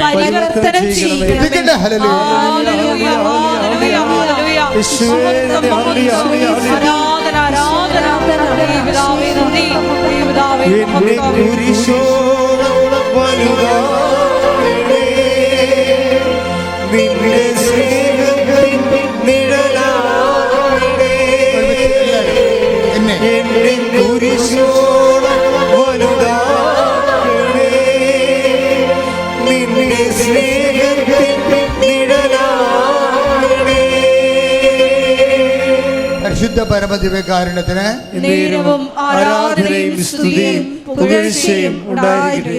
വീണ്ടും നമ്മൾ പുറകേട്ട് വരികയാണ്. നമ്മളുടെ വിഷയം എന്താണ്? പത്രോസിൻ്റെ വിഷയമാണ്. എന്താ വിഷയം? പത്രോസിനോട് കർത്താവ് പറഞ്ഞതാണ്. എന്താണ്? അല്പവിശ്വാസി സംശയിച്ചത് എന്തിന്? ആ വചനം എത്രയാണ് വായിച്ചത്? നമ്മൾ വായിച്ചായിരുന്നല്ലോ, മത്തായി 14:31. മത്തായി 14:31. അല്പവിശ്വാസി പറഞ്ഞ് അല്പവിശ്വാസി സംശയിച്ചത് എന്തിനാ? ഇതാണ് കോമൺ ഫെയ്ത്ത്. ഇതാണ് സിംഗിൾ ഫേസ്. പിടിയിടിയ ഒരു ബൾബ് തെളിഞ്ഞെന്ന് ഞാൻ പറഞ്ഞില്ലേ? ഇതിനാണ് വിശ്വാസമുണ്ട്, പക്ഷെ എന്താ, അല്പവിശ്വാസമേ ഉള്ളൂ. ബാക്കി 60% എന്താണ്? അവിശ്വാസമാണ്, സംശയമാണ്. വിശ്വാസമുണ്ട്, പക്ഷെ സംശയവുമുണ്ട്. അച്ഛൻ്റെ താഴത്തെ പറഞ്ഞത് എന്താണ്? വിശ്വാസം ആഴമായിരുന്നില്ലെന്നാണ് പറഞ്ഞത്. അതിപ്പോൾ അച്ഛന്മാർക്ക് പോലും അങ്ങനെ വെച്ച് കഴിഞ്ഞാൽ 3 ഫേസിലേക്ക് വന്നില്ലെന്നതിൻ്റെ അർത്ഥം. വിശ്വാസം ഇല്ലാന്നല്ല, ആഴമായിരുന്നില്ല. ഈ വിശ്വാസത്തിൻ്റെ ആഴമെന്ന് പറയണത് ഓരോരോ ഘട്ടം ചെല്ലുന്നതോടും നമ്മളെ ക്രൊണോളജിക്കലായിട്ട് ഇങ്ങനെ പോകുമ്പോൾ നമുക്ക് എത്ര വയസ്സെന്ന് പറയാം? വയസ്സ് 40. ഓക്കെ, വയസ്സ് എത്ര ഉണ്ട്? 60. വയസ്സ് എത്ര ഉണ്ട്? 85. ഇന്നലെ ഞാൻ രാത്രി ഒരു ഫങ്ഷനിൽ ഒരു സാറിന് റിട്ടയർമെൻറ്റിന് പോയി. അപ്പോൾ ആ കുടുംബം എന്നെ കടലോരത്തിന് കുറേ സഹായിച്ചതാണ്. ഞാൻ കടലിൽ കൺവെൻഷൻ നടത്തുന്ന കാലത്ത് സഹായിച്ച കുടുംബമാണ്. അപ്പോൾ അവരുടെ എല്ലാവരും അവിടെ വന്നിട്ടുണ്ടായിരുന്നു. എനിക്ക് ഭയങ്കര സന്തോഷം തോന്നി എൻ്റെ പഴയ സഹപ്രവർത്തകരെ കണ്ടപ്പോൾ. അപ്പോൾ അവരുടെ അന്ന് എനിക്ക് 30 വയസ്സാവുണ്ടായിരുന്നത്. എനിക്കിപ്പോൾ 65 വയസ്സായി. അപ്പോൾ 35 വയസ്സായി. അപ്പോൾ അന്ന് ഞാൻ അവിടെ കണ്ട 50 വയസ്സുള്ള അമ്മച്ചിനെ ഇന്നലെ അവിടെ കണ്ട്. അപ്പോൾ അമ്മച്ചിക്ക് ഇപ്പോൾ വയസ്സ് 85. അപ്പോൾ അമ്മച്ചിനെ കണ്ടപ്പോൾ എനിക്ക് ഭയങ്കര സന്തോഷമായി. അന്ന് അരയും തലയും മുറുക്കി കടപ്പുറത്ത് അടരാടിയ പോരാട്ടക്കാരത്തിയാണ്. അവരുടെ എല്ലാ മക്കളെയും കൃപാസനത്തിന് വേണ്ടി വിട്ടു തന്ന ആളാണ്. ഇന്നത്തെ കൃപാസനമല്ല, ഇതിനേക്കാൾ ഫീൽഡിൽ വളരെ ശക്തമായ ഒരു കൃപാസനം ഉണ്ടായിരുന്നു. ഇന്ന് ലോകവ്യാപകമായ കൃപാസനം കുടുംബങ്ങളെ ശ്രദ്ധിക്കുന്നു. ഒരു പ്രാദേശിക പ്രവർത്തനത്തെക്കാൾ ഉപരി അന്തർദേശീയ പ്രവർത്തനത്തിലെ കർത്താവ് തിരഞ്ഞെടുത്തിരിക്കുന്നു. ഇന്ന് സുവിശേഷ വേല മുമ്പത്തേക്കാൾ ഏറെ നടക്കുന്നു. ജനങ്ങളുടെ വിശുദ്ധീകരണം അതിനേക്കാൾ ശക്തമായിട്ട് നടക്കുന്നു. ഇന്ന് വേറൊരു കൃപാസനമാണ്. അപ്പം അന്ന് നല്ല കഷ്ടപ്പാട് നിറഞ്ഞൊരു കാലമായിരുന്നു. അന്ന് ഒരു അമ്മ അവരുടെ മക്കളെ എല്ലാവരെയും കൃപാസനത്തിൻ്റെ ശുശ്രൂഷയ്ക്ക് വേണ്ടി വിട്ട്, അവർക്ക് വേണ്ട 8 മക്കളുണ്ടായിരുന്നു, 7. ഞാൻ ഇന്നലെ എല്ലാവരെയും കണ്ടപ്പോൾ എല്ലാവരും അന്ന് കർത്താവിന് വേണ്ടി വേല ചെയ്ത എല്ലാവരും, ചിലർ റിട്ടയറായി, ചിലർ അവർ ജീവിക്കാനുള്ള മാർഗമായി, കുഞ്ഞുങ്ങളെ കല്യാണം കഴിപ്പിച്ചവരുടെ പേരക്കിടാങ്ങളെല്ലാം എൻ്റെ അടുത്ത് ഓടി വന്ന് എനിക്ക് ഭയങ്കരമായിട്ട് സന്തോഷം തോന്നിയ ഒരു ദിവസമായിരുന്നു ഇന്നലെ. അത് കഴിഞ്ഞപ്പോൾ അപ്പോൾ ഞാൻ ഓർക്കണേ, 50 വയസ്സിൽ കണ്ടുമുട്ടിയ ആ ചേടത്തിയെ ഇന്ന് ഞാൻ 87 വയസ്സിൽ കണ്ടുമുട്ടുകയാണ്. അവരെന്ത് ബ്ലെസ്ഡാണ്. അവരുടെ മക്കളും മക്കളുടെ മക്കളും അവരുടെ കല്യാണത്തിലുണ്ടായിരുന്ന പേരക്കിടാങ്ങളുടെ കുഞ്ഞുങ്ങളെല്ലാവരും കൂടെ വരുമ്പോൾ ഒരു ഭയങ്കര ഒരു സംഭവം. അപ്പോൾ അവിടെ അവരുടെ രാജ്ഞിയായിട്ട് ഇവർ ഇരിക്കണം എൻ്റെ അകത്ത്. അപ്പോൾ ഞാൻ ഓർക്കായിരുന്നേ, അപ്പോൾ 50 വയസ്സിൽ അവർക്കുണ്ടായിരുന്ന വിശ്വാസമാണ് ഈ 87 വയസ്സിൽ ഉണ്ടെങ്കിൽ നമ്മൾ ജയിച്ചെന്ന് പറഞ്ഞാലും കർത്താവിൻ്റെ പുസ്തകത്തിൽ തോറ്റതാണ്. അവിടെയാണ് പ്രശ്നം. പിടികിട്ടിയാ?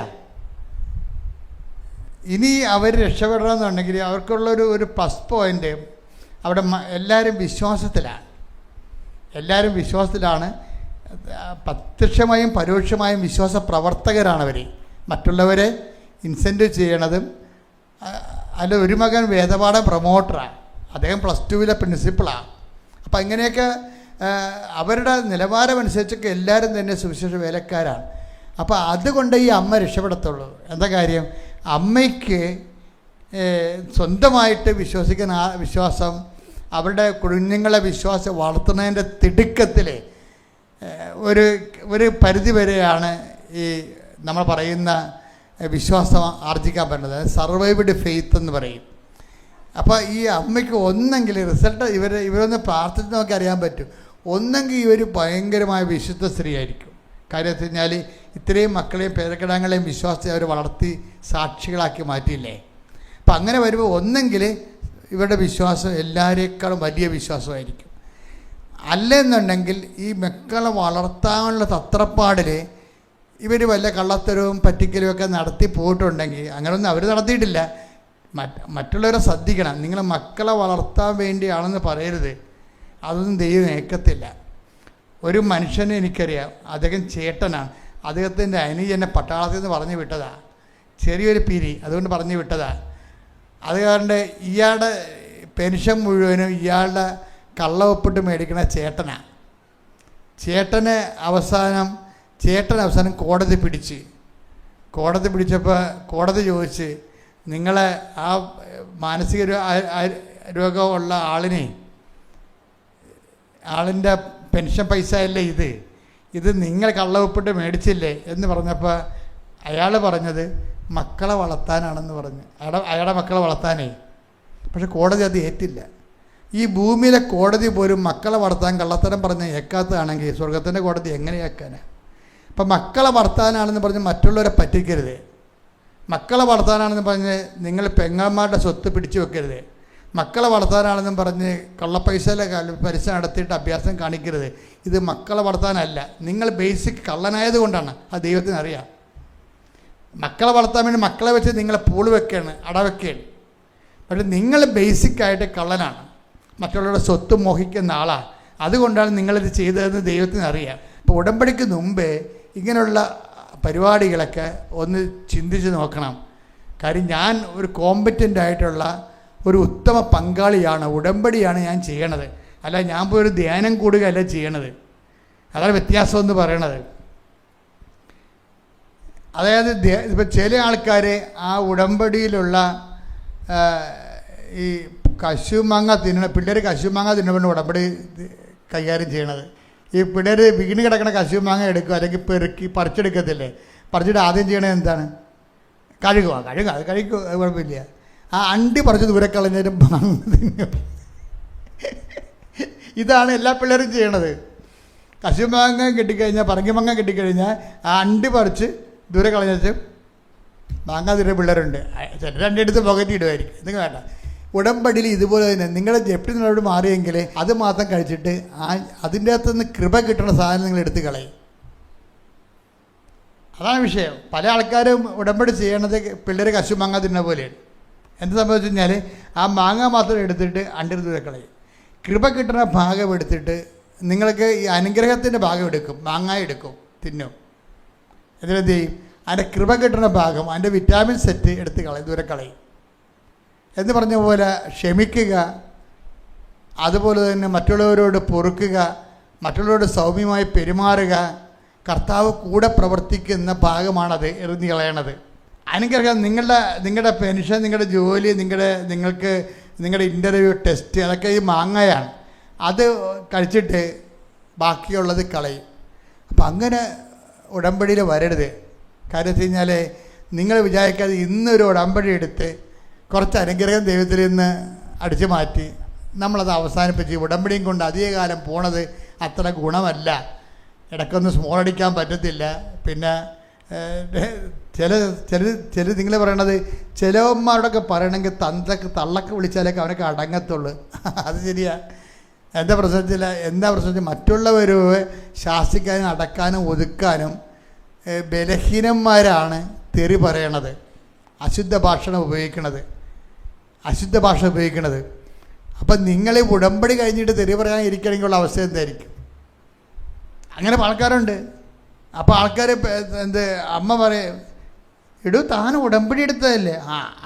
ആണെടുത്താ തെറിയാണ്.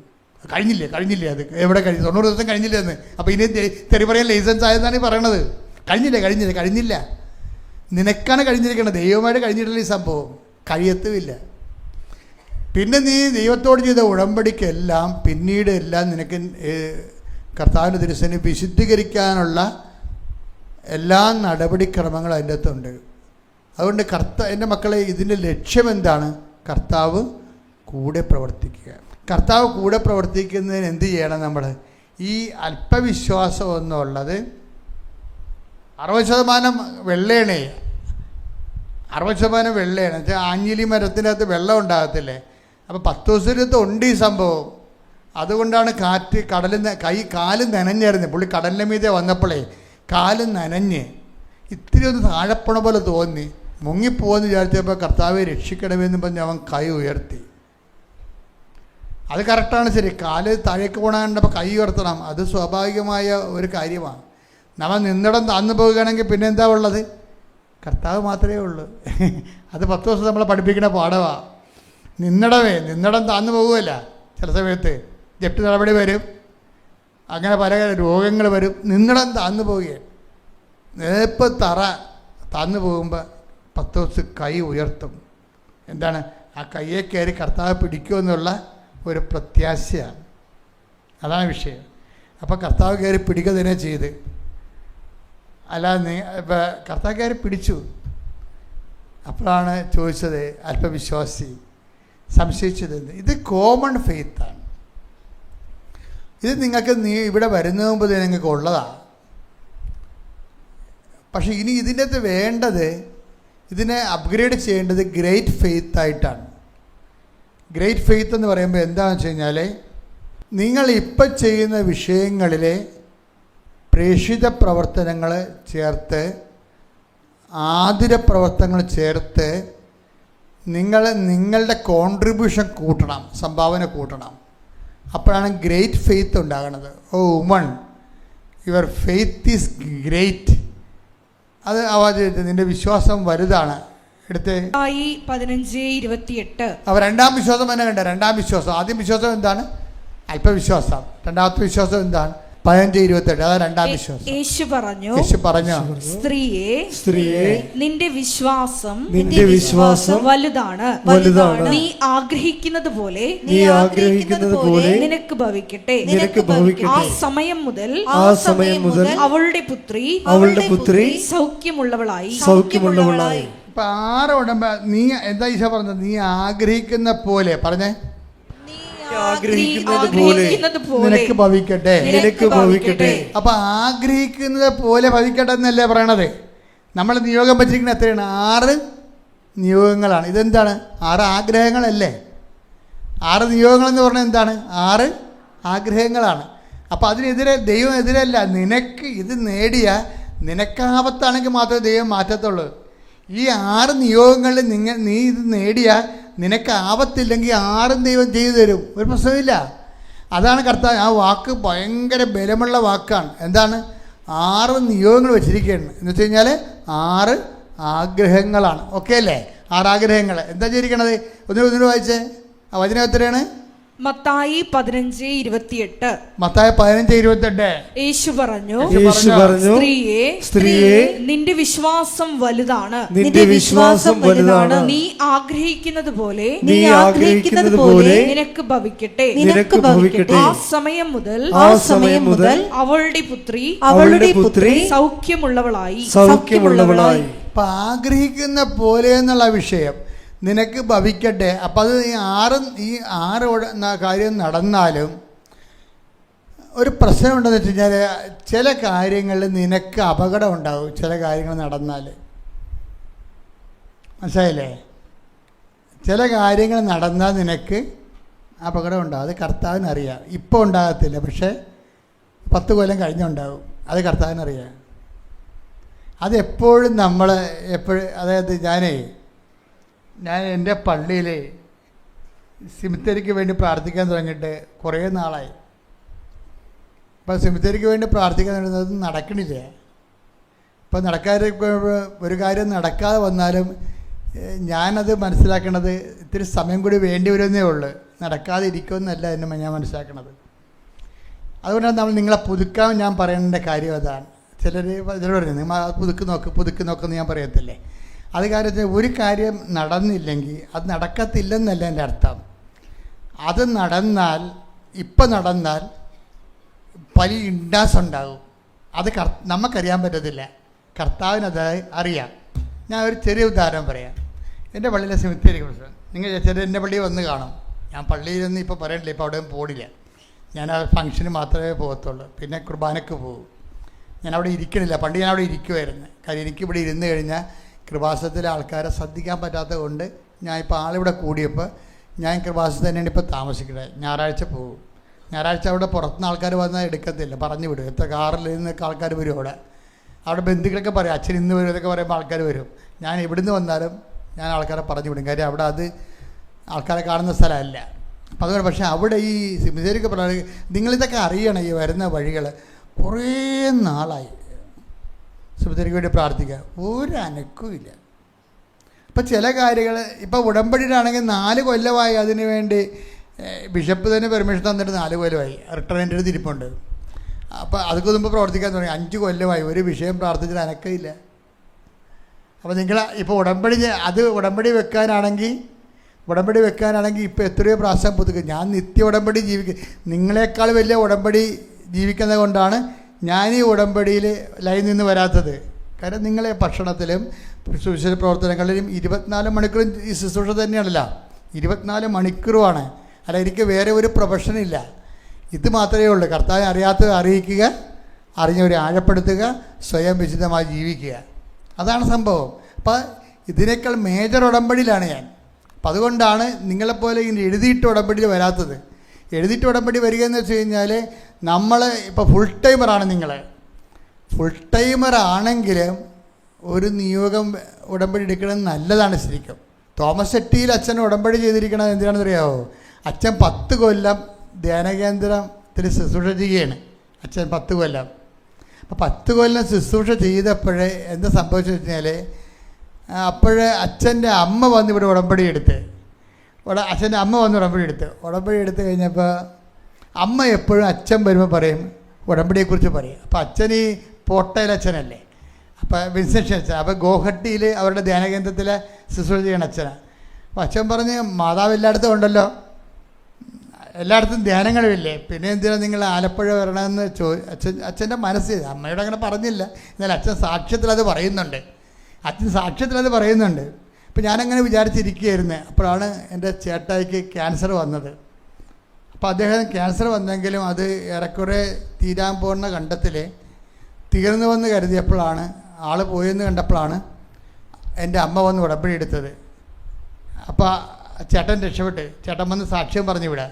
അപ്പോൾ അന്ന് മുതൽ എനിക്ക് ഉടമ്പടിയോട് എന്നെ ആകർഷിക്കാൻ തുടങ്ങിയതാണ്. പക്ഷേ എനിക്ക് പ്രത്യേകിച്ച് കാര്യങ്ങളൊന്നും ഇല്ലല്ലോ. ഈ സിമിത്തേരിക്ക് ഞാനിപ്പോൾ 5 കൊല്ലത്തെ കഷ്ടപ്പെടേണ്ട കാര്യമില്ലായിരുന്നു. ഈ സിമിത്തേരി വെച്ച് ഞാനൊരു ആദ്യമേ ഉടമ്പടി എടുത്താൽ മതിയായിരുന്നു. 5 കൊല്ലം എനിക്ക് മിസ്സായെന്ന് ഞാൻ പറയും. അപ്പം നായ്ക്കാമ്പറമ്പിൽ അച്ഛൻ വരെ ഇവിടെ വന്ന് ഉടമ്പെടുത്തല്ലേ ഒരു ദിവസം. അപ്പം എനിക്കന്ന് വന്ന് ഉടമ്പെടുത്താൽ മതിയായിരുന്നു ഈ സിമിത്തേരിക്ക് വേണ്ടി.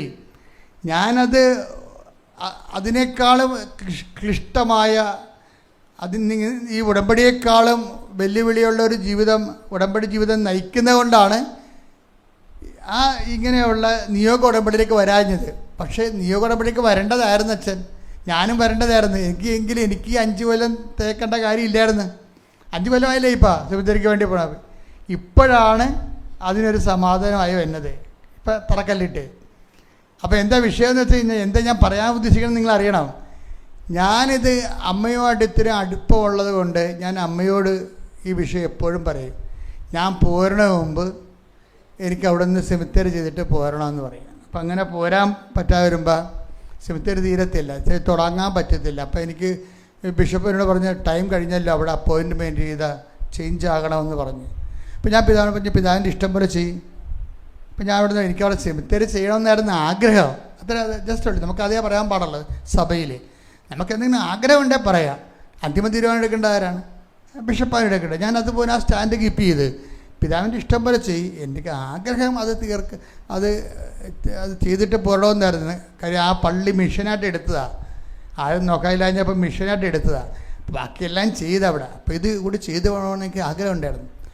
പക്ഷേ ഞാൻ ഉടമ്പടി എടുക്കാത്തത് കൊണ്ടോ എന്തോ ആ സാധനം നീണ്ടുപോയി. അപ്പോൾ ഈ അച്ഛൻ പറഞ്ഞപ്പോൾ ഞാൻ അതിനെക്കുറിച്ച് ചിന്തിക്കണത്. അച്ഛൻ പറഞ്ഞ് എനിക്കെന്തിനാ ഉടമ്പടി എന്നാണ് അച്ഛൻ ചിന്തിക്കുന്നത്. ഞാനങ്ങനെയല്ല ചിന്തിക്കണത്.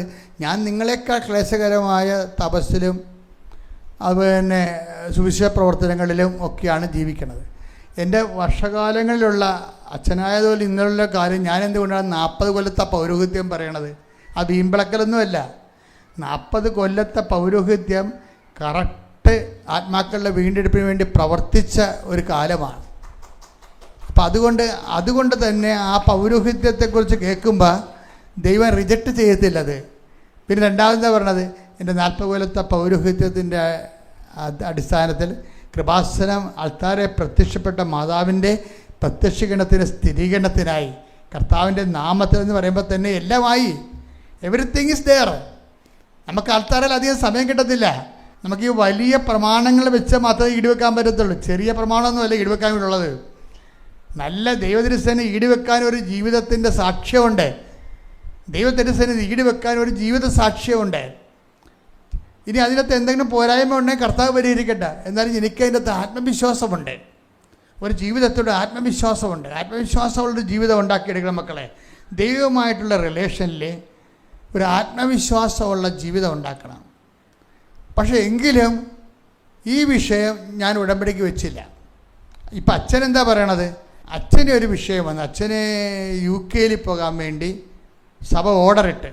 അപ്പം അവിടെ എന്താ പ്രശ്നം, UK പോകണമെന്നുണ്ടെങ്കിൽ IELTS പാസ്സാകണം. അപ്പം അച്ഛന് SLCക്ക് നല്ല മാർക്കാണ്, ഇംഗ്ലീഷിന്. അച്ഛൻ്റെ ഡിഗ്രിക്കും നല്ല മാർക്കാണ്. അപ്പം ഇനി ഞാനെന്തിനാണ് IELTS കോഴ്സിന് പോണത്? അച്ഛന് മെറിറ്റ് ഉണ്ടെന്നാണ്, അതല്ല മെറിറ്റാണ്, അതാണ് ഉടമ്പടി ഭാഷ പറഞ്ഞാൽ മെറിറ്റാണ്. അപ്പം മെറിറ്റ് അച്ഛനുണ്ട്. അപ്പോൾ ഇപ്പം ചില ആൾക്കാർക്കുള്ള കുഴപ്പം, മെറിറ്റ് ഉണ്ടെങ്കിൽ പിന്നെ അവർക്ക്, ഇപ്പം എൻ്റെ ഒരു ധാരണ അതാണല്ലോ, എനിക്ക് മെറിറ്റ് ഉണ്ടെന്നാണല്ലോ ധാരണ. ഈ മെറിറ്റ് ഉണ്ടെങ്കിൽ നിയോഗ ഉടമ്പടി എടുക്കുമ്പോൾ അച്ഛൻ പറയും, എൻ്റെ ജീവിതം നിയോഗത്തിൻ്റെ അർത്ഥത്തിൽ ഞാൻ നിഷ്ഠ ചെയ്തു എന്ന് പറയും. അച്ഛൻ എന്താ പറയണത്? അച്ഛനാണെങ്കിലും ധ്യാനഗുരു ആണെങ്കിലും ഒരു വിഷയം ഉണ്ടായപ്പോൾ ഞാൻ IELTS തോറ്റു. മനസ്സിലായി? അത് ചിന്തിച്ച് നോക്കിയേ. ഇത്രയും നാൾ ഇംഗ്ലീഷ് കൈകാര്യം ചെയ്തിട്ട് ഇംഗ്ലീഷിന് ഹൈസ്കൂളിലും കോളേജിലും നല്ല മാർക്ക് കിട്ടിയിട്ടും അച്ഛൻ IELTS തോറ്റു എന്ന് വെച്ച് കഴിഞ്ഞാൽ മെറിറ്റ് വർക്കൗട്ട് ചെയ്തില്ലെന്നാണ് എൻ്റെ അർത്ഥം. അതാണ് not by merit but by grace എന്ന് പറയണത്. നമ്മൾ എത്ര വലിയ ആളായാലും ശരി, ചില സമയത്ത് മെറിറ്റ് വർക്കൗട്ട് ചെയ്യത്തില്ല. എന്തുകൊണ്ട് ഉടമ്പടി എടുക്കണമെന്ന് ചോദിച്ചു കഴിഞ്ഞാൽ ഇതാണ് ഉത്തരം. രണ്ടാമത്തെ ഉത്തരം എന്താ? ഒന്ന്, കർത്താവ് കൂടെ പ്രവർത്തിക്കാൻ. രണ്ടാമത്തെ ഉത്തരം എന്താണ്? നമ്മൾ എത്ര മെറിറ്റുള്ള ആൾക്കായാലും ചില സമയത്ത് മെറിറ്റ് വർക്കൗട്ട് ചെയ്യത്തില്ല. അല്ലെങ്കിൽ നമ്മളെക്കാൾ മെറിറ്റുള്ളവർ പുറത്തുണ്ടാകും. മെറിറ്റ് അനുസരിച്ച്, നീതി അനുസരിച്ച് അവന് കൊടുക്കേണ്ടതാണ്. അപ്പോൾ നമ്മൾ പുറത്താകും. അപ്പോൾ ഇങ്ങനെ വെല്ലുവിളികളുണ്ട് ഈ മെറിറ്റിൽ. അപ്പം അച്ഛനെ സംബന്ധിച്ചിടത്തോളം അച്ഛൻ ഓക്കെയാണ്. നല്ല മണി പോലെ ഇംഗ്ലീഷ് പറയും, അതിൻ്റെ ഫൊണറ്റിക്സ് കറക്റ്റാണ്, റൈറ്റിംഗ് കറക്റ്റാണ്, റീഡിങ് കറക്റ്റാണ്, ഹിയറിങ് കറക്റ്റാണ്, എല്ലാമാണ്. പക്ഷെ അച്ഛൻ തോറ്റു. അത് നോക്കിക്കഴിഞ്ഞാൽ അത് മൾട്ടീസുകാർക്ക് മനസ്സിലാവുക.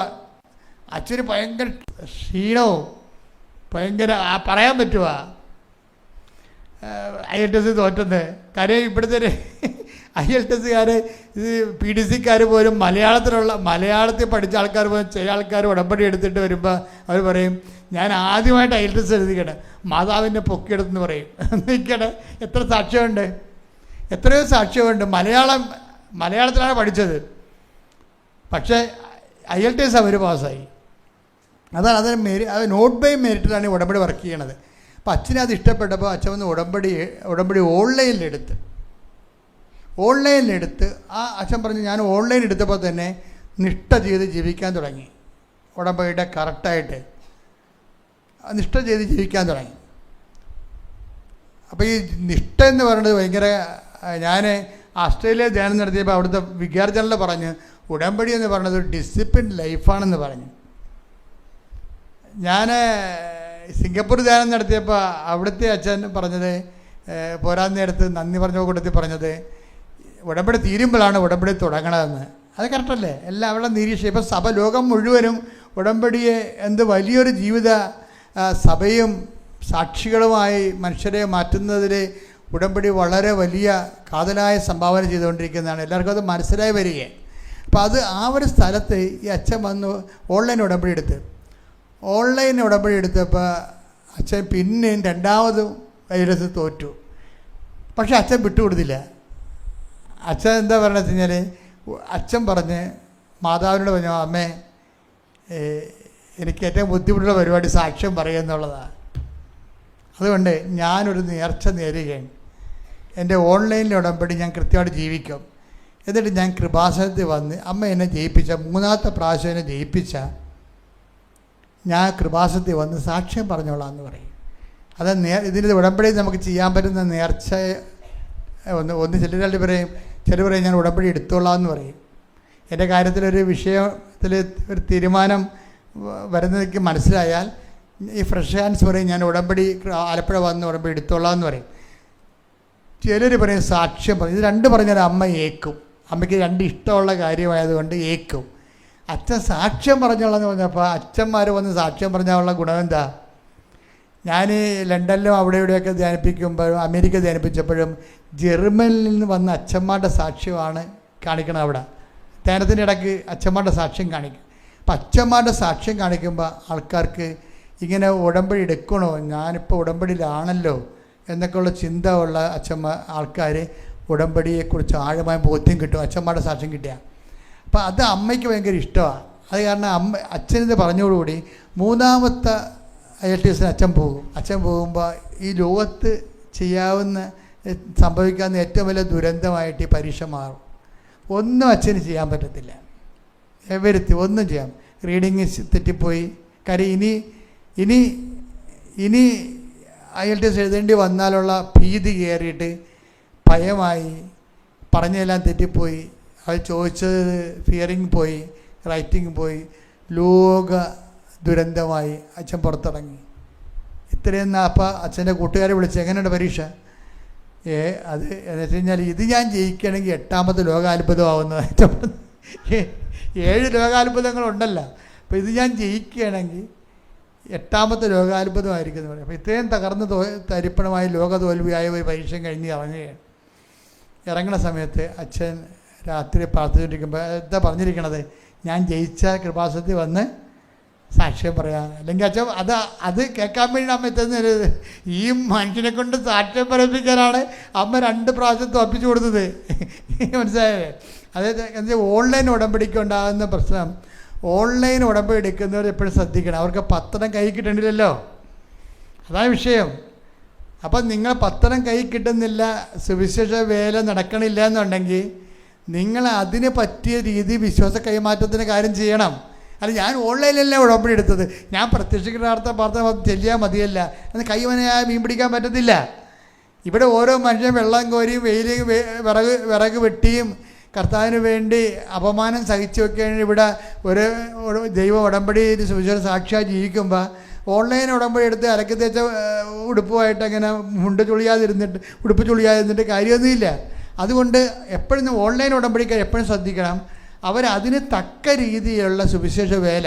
കൃപാസനം പത്രം എല്ലാ ഭാഷയിലും ഉണ്ട്. ഞങ്ങളുടെ വെബ്സൈറ്റ് ഒന്ന് കയറി നോക്കണം. ഇപ്പോൾ എന്തെങ്കിലും തകരാറിലുണ്ടെങ്കിൽ റിപ്പോർട്ട് ചെയ്താൽ ഞങ്ങൾ പറയാം. 28 ഭാഷ പത്രങ്ങളുണ്ട്. കൊറിയൻ ഭാഷ വരെ കൃപാസനം പത്രമുണ്ട്.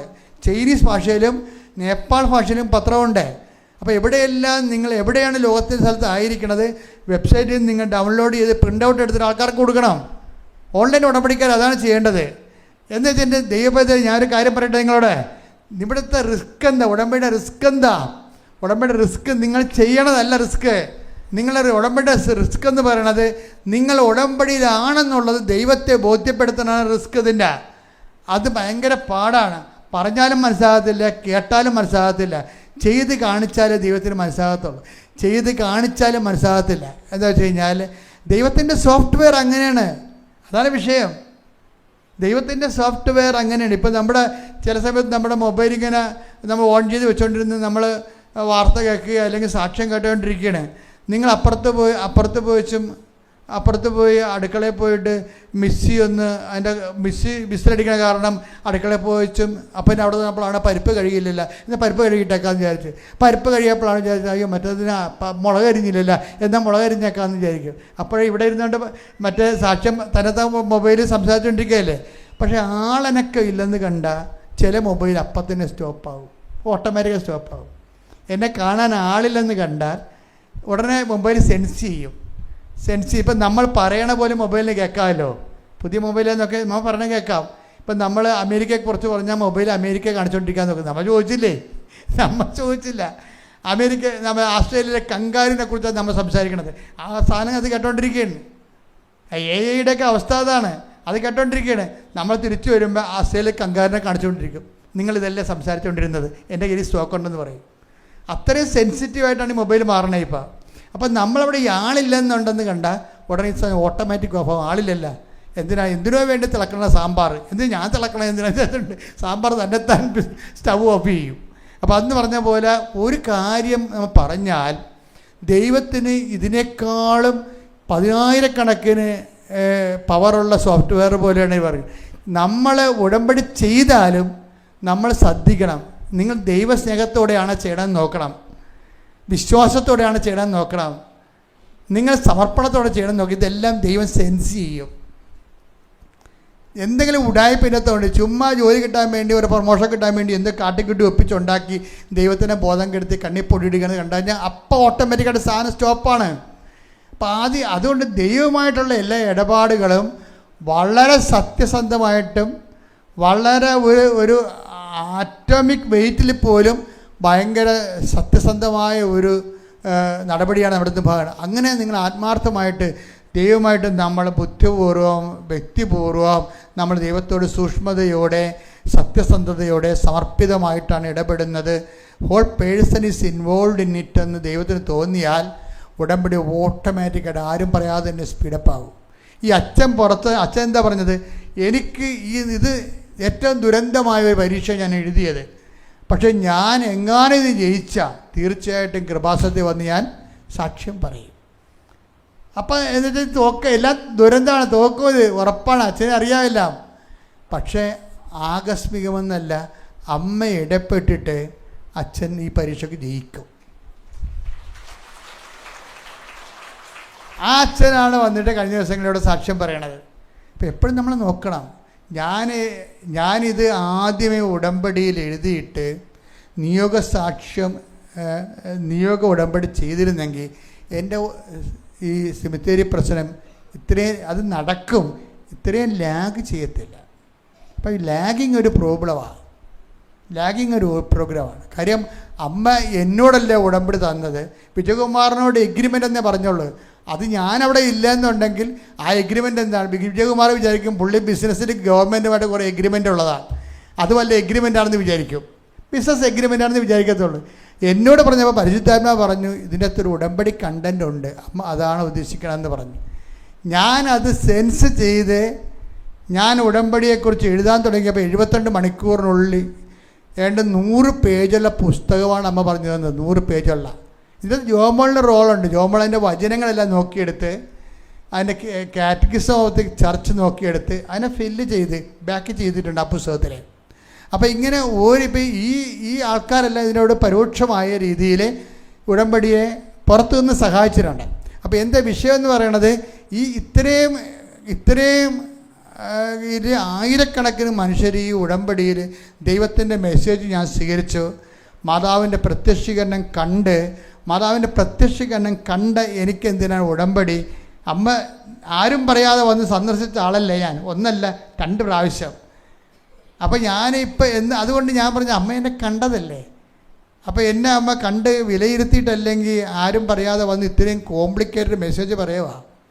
സമയം കഴിക്കാതെ നെഞ്ചിൽ ചാർത്തി 10-8 സൂചി കാണിച്ചു. ദുരന്തമുണ്ടാകാൻ പ്രാർത്ഥിക്കണമെന്ന് പറഞ്ഞത് ഇന്ന് വരെ അമ്മ പ്രത്യക്ഷപ്പെട്ട 120 സന്ദേശങ്ങൾ പ്രത്യക്ഷീകരണേക്കാൾ ടോപ്പാണ്. ഇതുപോലെ ഒരു പ്രത്യക്ഷീകരണം ഒരിക്കലും സംഭവിച്ചിട്ടില്ല. ഇതൊക്കെ സഭ പഠിക്കണ ഒരു കാലമുണ്ട്. അതുകൊണ്ടാണ് സഭ പഠിക്കാൻ വേണ്ടിയാണ് നിങ്ങൾക്ക് ദൈവം അമ്മ ആഗ്രഹിക്കുന്ന ഒരു കൃപാവര പദ്ധതി കൃപാസനത്തിലും ഞങ്ങളുടെ കുടുംബത്തിലും പ്രത്യക്ഷീകരണത്തിൻ്റെ പ്രതിഫലനമായി നിറവേറാൻ ഇടയാകട്ടെ എന്ന് 10,000 മധ്യസ്ഥ പ്രാർത്ഥന നടത്തി. അപ്പോഴാണ് അമ്മ ഈ ഉടമ്പടി തരണത്. അപ്പോൾ ഉടമ്പടി തരുമ്പോൾ ആ ഉടമ്പടി അനുസരിച്ച് ജീവിക്കുമ്പോൾ എന്തുമാത്രം രക്ഷകണ മനുഷ്യരല്ലേ കുടുംബം രക്ഷപ്പെട്ടിരിക്കണത്. അപ്പോൾ അതുകൊണ്ട് ഞാൻ വിചാരിച്ച് ഇത്രയും ഇത് മുഴുവനും ഉടമ്പടിയുടെ ദൈവം ഉപയോഗിച്ച ഒരു അപ്പനായിക്കൊണ്ട് മാതാവിൻ്റെ പ്രത്യക്ഷീകരണത്തിന് പ്രഥമ സാക്ഷിയായിക്കൊണ്ട് ഞാൻ പ്രഥമ സാക്ഷി എന്ന് പറയാൻ കാര്യം, ഇന്ന് എന്തുമാത്രം ആൾക്കാരുടെ മാതാവിനെ കാണുന്നത്, ഉടമ്പടി എടുത്തവർ എന്തുമാത്രമാണ് സഞ്ചാരി മാതാവിനെ കാണുന്നത്, എന്തുമാത്രം ആൾക്കാർക്കാണ് മാതാവിൻ്റെ ദർശനം ഉണ്ടാകണത്. അപ്പോൾ പ്രഥമ സാക്ഷി എന്ന് ഞാൻ പറയും. ഈ പ്രഥമ സാക്ഷി എന്തിനാണ് അമ്മയോട് പറഞ്ഞാൽ പോരെ എന്ന് വെച്ചാൽ, നമ്മൾ ഇപ്പോൾ ചെയ്യണത് നീ എന്ത് കൃപയിലാണോ ആയിരിക്കണത് അത് കൃപയുടെ അവസാന വാക്കല്ല എന്നാണ് ദൈവത്തിൻ്റെ ഒരു നയം. നിനക്കിതിനേക്കാൾ കൂടുതൽ ചെയ്യാൻ പറ്റുമെന്നുണ്ടെങ്കിൽ സ്വർഗത്തിൽ എപ്പോഴും നമ്മൾ ചെയ്യണത് വലിയ പ്രതിഫലങ്ങളാണ്. ഈ വലിയ പ്രതിഫലങ്ങളെക്കുറിച്ച് അടുത്ത ദിവസം നമ്മൾ കാണാം. പക്ഷേ ഉടമ്പടിയുടെ ഏറ്റവും വലിയ സംഭവം ടൈം ഷോർട്ടനിങ് ഉണ്ട്, കമ്മ്യൂണിക്കേഷനുണ്ട്, പ്രസൻസ്, ദൈവത്തിൻ്റെ സാന്നിധ്യമുണ്ട്, ദൈവത്തിൻ്റെ സംവേദനമുണ്ട്, ദൈവത്തിൻ്റെ സുഗന്ധമുണ്ട്. ഇങ്ങനെ കുറേ കാര്യം നോട്ട് ബൈ നമ്മുടെ മെറിറ്റിലല്ല, ദൈവത്തിൻ്റെ കൃപയിൽ വർക്ക് ചെയ്യും. ഇങ്ങനെ കുറേ കാര്യങ്ങൾ ഒരുമിച്ച് നടക്കേണ്ട ഒരു സാഹചര്യം വന്നാൽ ഉടമ്പടിയല്ലാതെ വേറെ മാർഗമില്ല. പരിശുദ്ധ പരമാ ദിവ്യ കാരുണ്യത്തിന് പുകഴ്ചയും ഉണ്ടായിരിക്കട്ടെ. പരിശുദ്ധ പരമാ ദിവ്യ കാരുണ്യത്തിന് ആരാധനയും സ്തുതിയും പുകഴ്ചയും ഉണ്ടായിരിക്കട്ടെ. പരിശുദ്ധ പരമാ ദിവ്യ കാരുണ്യത്തിന് നേരവും ആരാധനയും സ്തുതിയും പുകഴ്ചയും ഉണ്ടായിരിക്കട്ടെ. നമുക്കെല്ലാവർക്കും കൃപാസനം പ്രത്യക്ഷീകരണ മധ്യസ്ഥ പ്രാർത്ഥന ഏറ്റുചൊല്ലി പ്രാർത്ഥിക്കാം. അമ്മേ പരിശുദ്ധ അമ്മേ, ദൈവമാതാവേ, കൃപാസനത്തിലൂടെ ഞങ്ങൾക്കും ഞങ്ങളുടെ ദേശത്തിനും അമ്മ മധ്യസ്ഥം തേടി തന്ന എല്ലാ അനുഗ്രഹങ്ങൾക്കും കൃപകൾക്കും ഞങ്ങളിപ്പോൾ ഹൃദയം നിറഞ്ഞ നന്ദി പറയുന്നു. സ്തുതിച്ചു പ്രാർത്ഥിക്കാം. ഹല്ലേലൂയ, ഹല്ലേലൂയ. നാളിതുവരെ ഞങ്ങൾക്ക് ലഭിച്ച എല്ലാ കൃപകൾക്കും അനുഗ്രഹങ്ങൾക്കും നന്ദി പറയുന്നു. ഹല്ലേലൂയ, ഹല്ലേലൂയ. മഹത്വം, മഹത്വം, ആരാധന, ആരാധന. പിതാവേ നന്ദി, പിതാവേ മഹത്വം, പിതാവേ ആരാധന.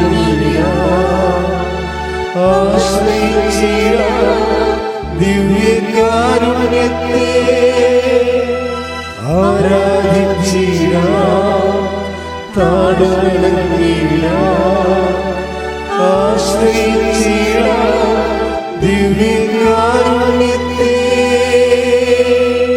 പരിശുദ്ധ പരമാ ദിവ്യ കാരുണ്യത്തിന് ആരാധനയും സ്തുതിയും പുകഴ്ചയും ഉണ്ടായിരിക്കട്ടെ. പരിശുദ്ധ പരമാ ദിവ്യ കാരുണ്യത്തിന് ആരാധനയും സ്തുതിയും പുകഴ്ചയും ഉണ്ടായിരിക്കട്ടെ. പരിശുദ്ധ പരമ ദിവ്യ കാരുണ്യത്തിന് നേരവും ആരാധനയും സ്തുതിയും പുകഴ്ചയും ഉണ്ടായിരിക്കട്ടെ. അമ്മേ പരിശുദ്ധ അമ്മേ, അമ്മേ പരിശുദ്ധ അമ്മേ, ദൈവമാതാവേ, ദൈവമാതാവേ, 2004 ഡിസംബർ 7-ാം തീയതി 2004 ഡിസംബർ 7-ാം തീയതി ഉച്ചകഴിഞ്ഞ് 2:30 ഉച്ചകഴിഞ്ഞ് 2:30 കൃപാസനത്തിൽ സംഭവിച്ച അമ്മയുടെ പ്രത്യക്ഷപ്പെടലിനെ കുറിച്ച്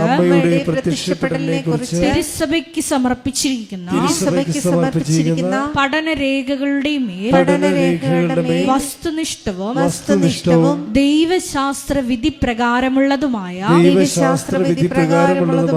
അന്വേഷണ പഠനങ്ങൾ നടത്തി ആ പ്രത്യക്ഷപ്പെടലിലൂടെ പ്രകടമായ ദൈവമാതാവിന്റെ പ്രത്യേക കരുതലും സംരക്ഷണവും വെളിപ്പെടുത്തുന്ന പീഡിതരുടെ ആശ്വാസവും പ്രവാചകന്മാരുടെ രാജ്ഞിയും വാഗ്ദാനത്തിന്റെ പേടകവും പ്രപഞ്ച പ്രകൃതിയുടെ മാതാവുമായ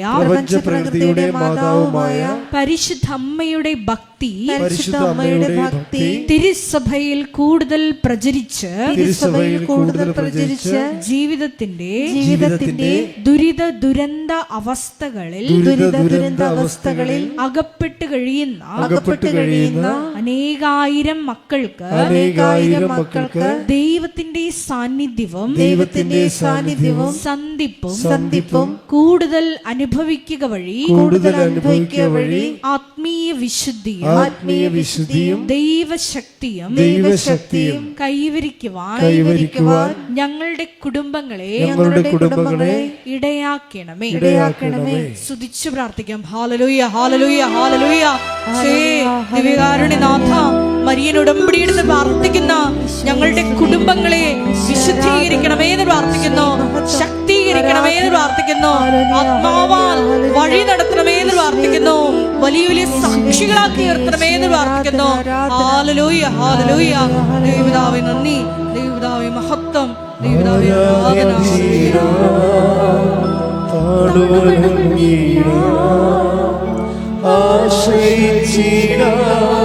ദിവ്യകാരുണ്യത്തെ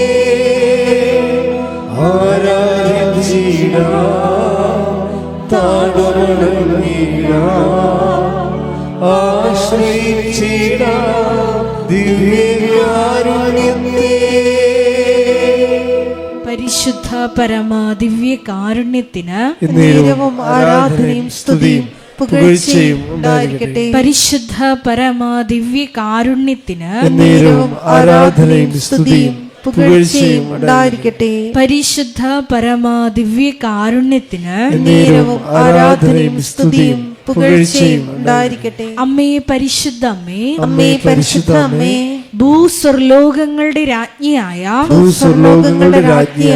അങ്ങേയ്ക്ക് ഭൗമ സംരക്ഷണത്തിനായി പ്രപഞ്ച പ്രകൃതിയെ തന്നെ തിരുസഭ പ്രതിഷ്ഠിക്കുവാൻ ഈ പ്രത്യക്ഷീകരണം വഴി ഇടയാക്കണമേ. പരിശുദ്ധ അമ്മേ, ജപമാല മാതാവേ, സകല കൃപാസനം പ്രാർത്ഥനകളോടും ചേർത്ത് ഞങ്ങളിപ്പോൾ പ്രാർത്ഥിക്കുന്ന ഈ സമൂഹത്തിന്റെ പ്രത്യേക നിയോഗങ്ങളും മൗനമായിട്ട് നമ്മുടെ വ്യക്തിപരമായ പ്രാർത്ഥനാ വിഷയങ്ങളും സമാനമായിട്ടുള്ള ജീവിത ദുരിതങ്ങളിലൂടെ കടന്നു പോകുന്ന മക്കളെയും കൃപാസനത്തിൽ ജീവനോടെ പ്രത്യക്ഷയായ ദൈവമാതാവിൻ്റെ മധ്യസ്ഥയിൽ ദിവ്യകാരുണ്യ സന്നിധിയിൽ സമർപ്പിച്ച് നമുക്കൊരു നിമിഷം പ്രാർത്ഥിക്കാം.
അമ്മയുടെ പ്രത്യക്ഷീകരണത്തിന്റെ ഈ അനുഗ്രഹവേളയിൽ ഞങ്ങൾക്ക് സാധിച്ചു തരുവാൻ കനിയണമേ.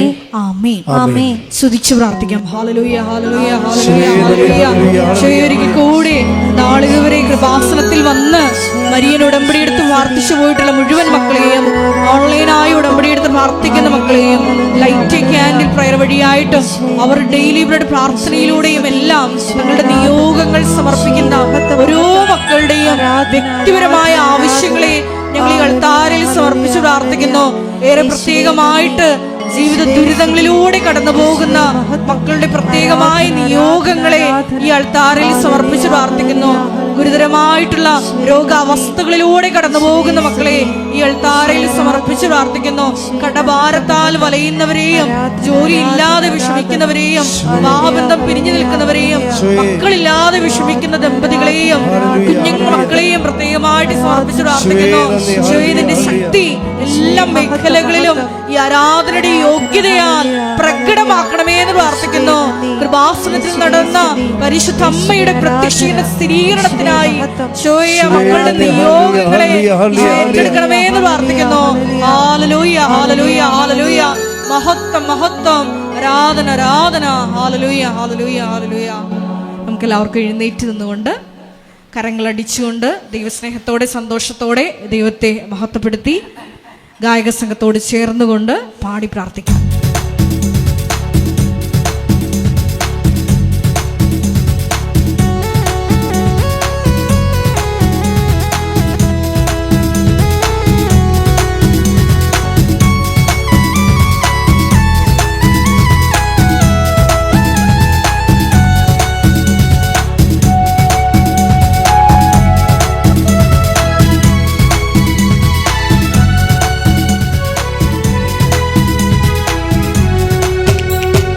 ഇത്രത്തോളം ജയം തന്ന ദൈവത്തിനു സ്തോത്രം, ഇതുവരെ കരുതി രക്ഷകനു സ്തോത്രം. ദൈവത്തിനു സ്തോത്രം, ഇതുവരെ കരുതി രക്ഷകനു സ്തോത്രം. ഇനിയും കൃപ തോന്നി കരുതിടണേ, ഇനിയും നടത്തണേ തിരുഹിതം. ഇനിയും കൃപ തോന്നി കരുതിടണേ, ഇനിയും നടത്തണേ തിരുഹിതം. ഇത്രത്തോളം ജയം തന്ന ദൈവത്തിനു സ്തോത്രം, ഇതുവരെ കരുതി രക്ഷകനു സ്തോത്രം. ഇനിയും കൃപ തോന്നി കരുതിടണേ, ഇനിയും നടത്തണേ തിരുഹിതം. ഇനിയും കൃപ തോന്നി കരുതിടണേ, ഇനിയും നടത്തണേ തിരുഹിതം. സ്തുതിച്ച് പ്രാർത്ഥിക്കാം. ഹല്ലേലൂയ, ഹല്ലേലൂയ,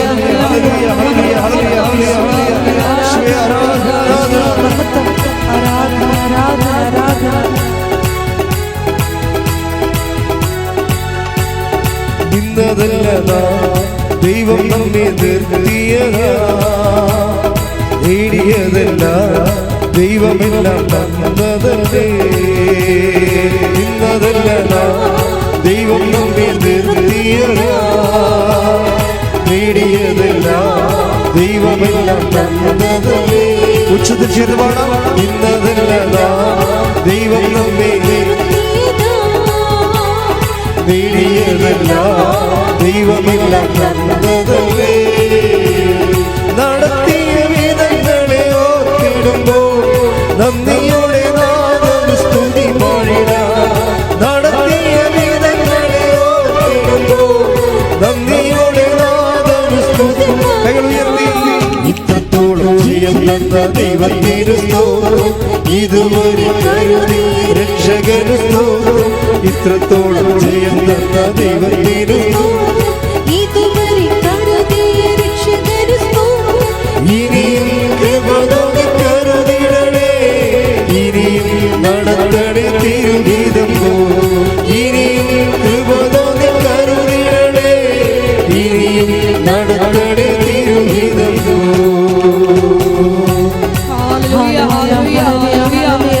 കൃപാസനത്തിന്റെ എല്ലാ നിർമ്മാണ പ്രവർത്തനങ്ങളെയും പ്രത്യേകമായിട്ട് സമർപ്പിച്ചു പ്രാർത്ഥിക്കുന്നു.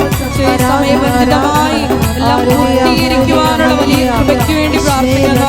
കൃപാസനത്തിന്റെ സാമൂഹിക സാംസ്കാരിക ആത്മീയ ഈശോയെ പ്രത്യേകമായിട്ട് സമർപ്പിച്ച് പ്രാർത്ഥിക്കുന്നു. ഈശോ എല്ലാ മേഖലകളിലും ഈശോയെ പരിശുദ്ധ അമ്മയുടെ ഇടപെടൽ ഉണ്ടാകുവാനുള്ള ഈശോയെ വേണ്ടി പ്രാർത്ഥിക്കുന്നു.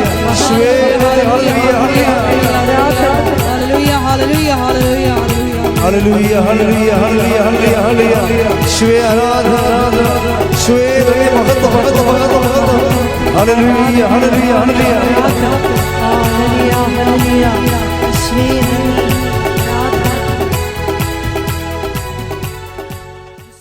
ജീവിത ദുരിതങ്ങളുടെ നിവാരണത്തിന് വേണ്ടിയും കർത്താവിൻ്റെ നാമത്തിൽ കൃപാസന മാതാവിൻ്റെ മധ്യസ്ഥ പ്രാർത്ഥിക്കാൻ തുടങ്ങുകയാണ്. സ്തുതിക്കട്ടെ. ഹല്ലേലൂയ ഹല്ലേലൂയ ഹല്ലേലൂയ ഹല്ലേലൂയ ഹല്ലേലൂയ മഹത്വം മഹത്വം ആരാധന ആരാധന ഹല്ലേലൂയ ഹല്ലേലൂയ ദൈവപിതാവേ നന്ദി ദൈവപിതാവേ മഹത്വം ദൈവപിതാവേ ആരാധന ഹല്ലേലൂയ ഹല്ലേലൂയ ഈശോയെ നന്ദി ഈശോയെ ആരാധന ഹല്ലേലൂയ. കർത്താവ് യേശുമിശിഹായേ, നിന്റെ ഉന്നതമായ നാമത്തിന് സ്വസ്ത്രം ചെയ്യുന്നു. കർത്താവേ, നിന്റെ വിശുദ്ധ പൗരോഹിത്യത്തെ മഹത്വപ്പെടുത്തണമേ.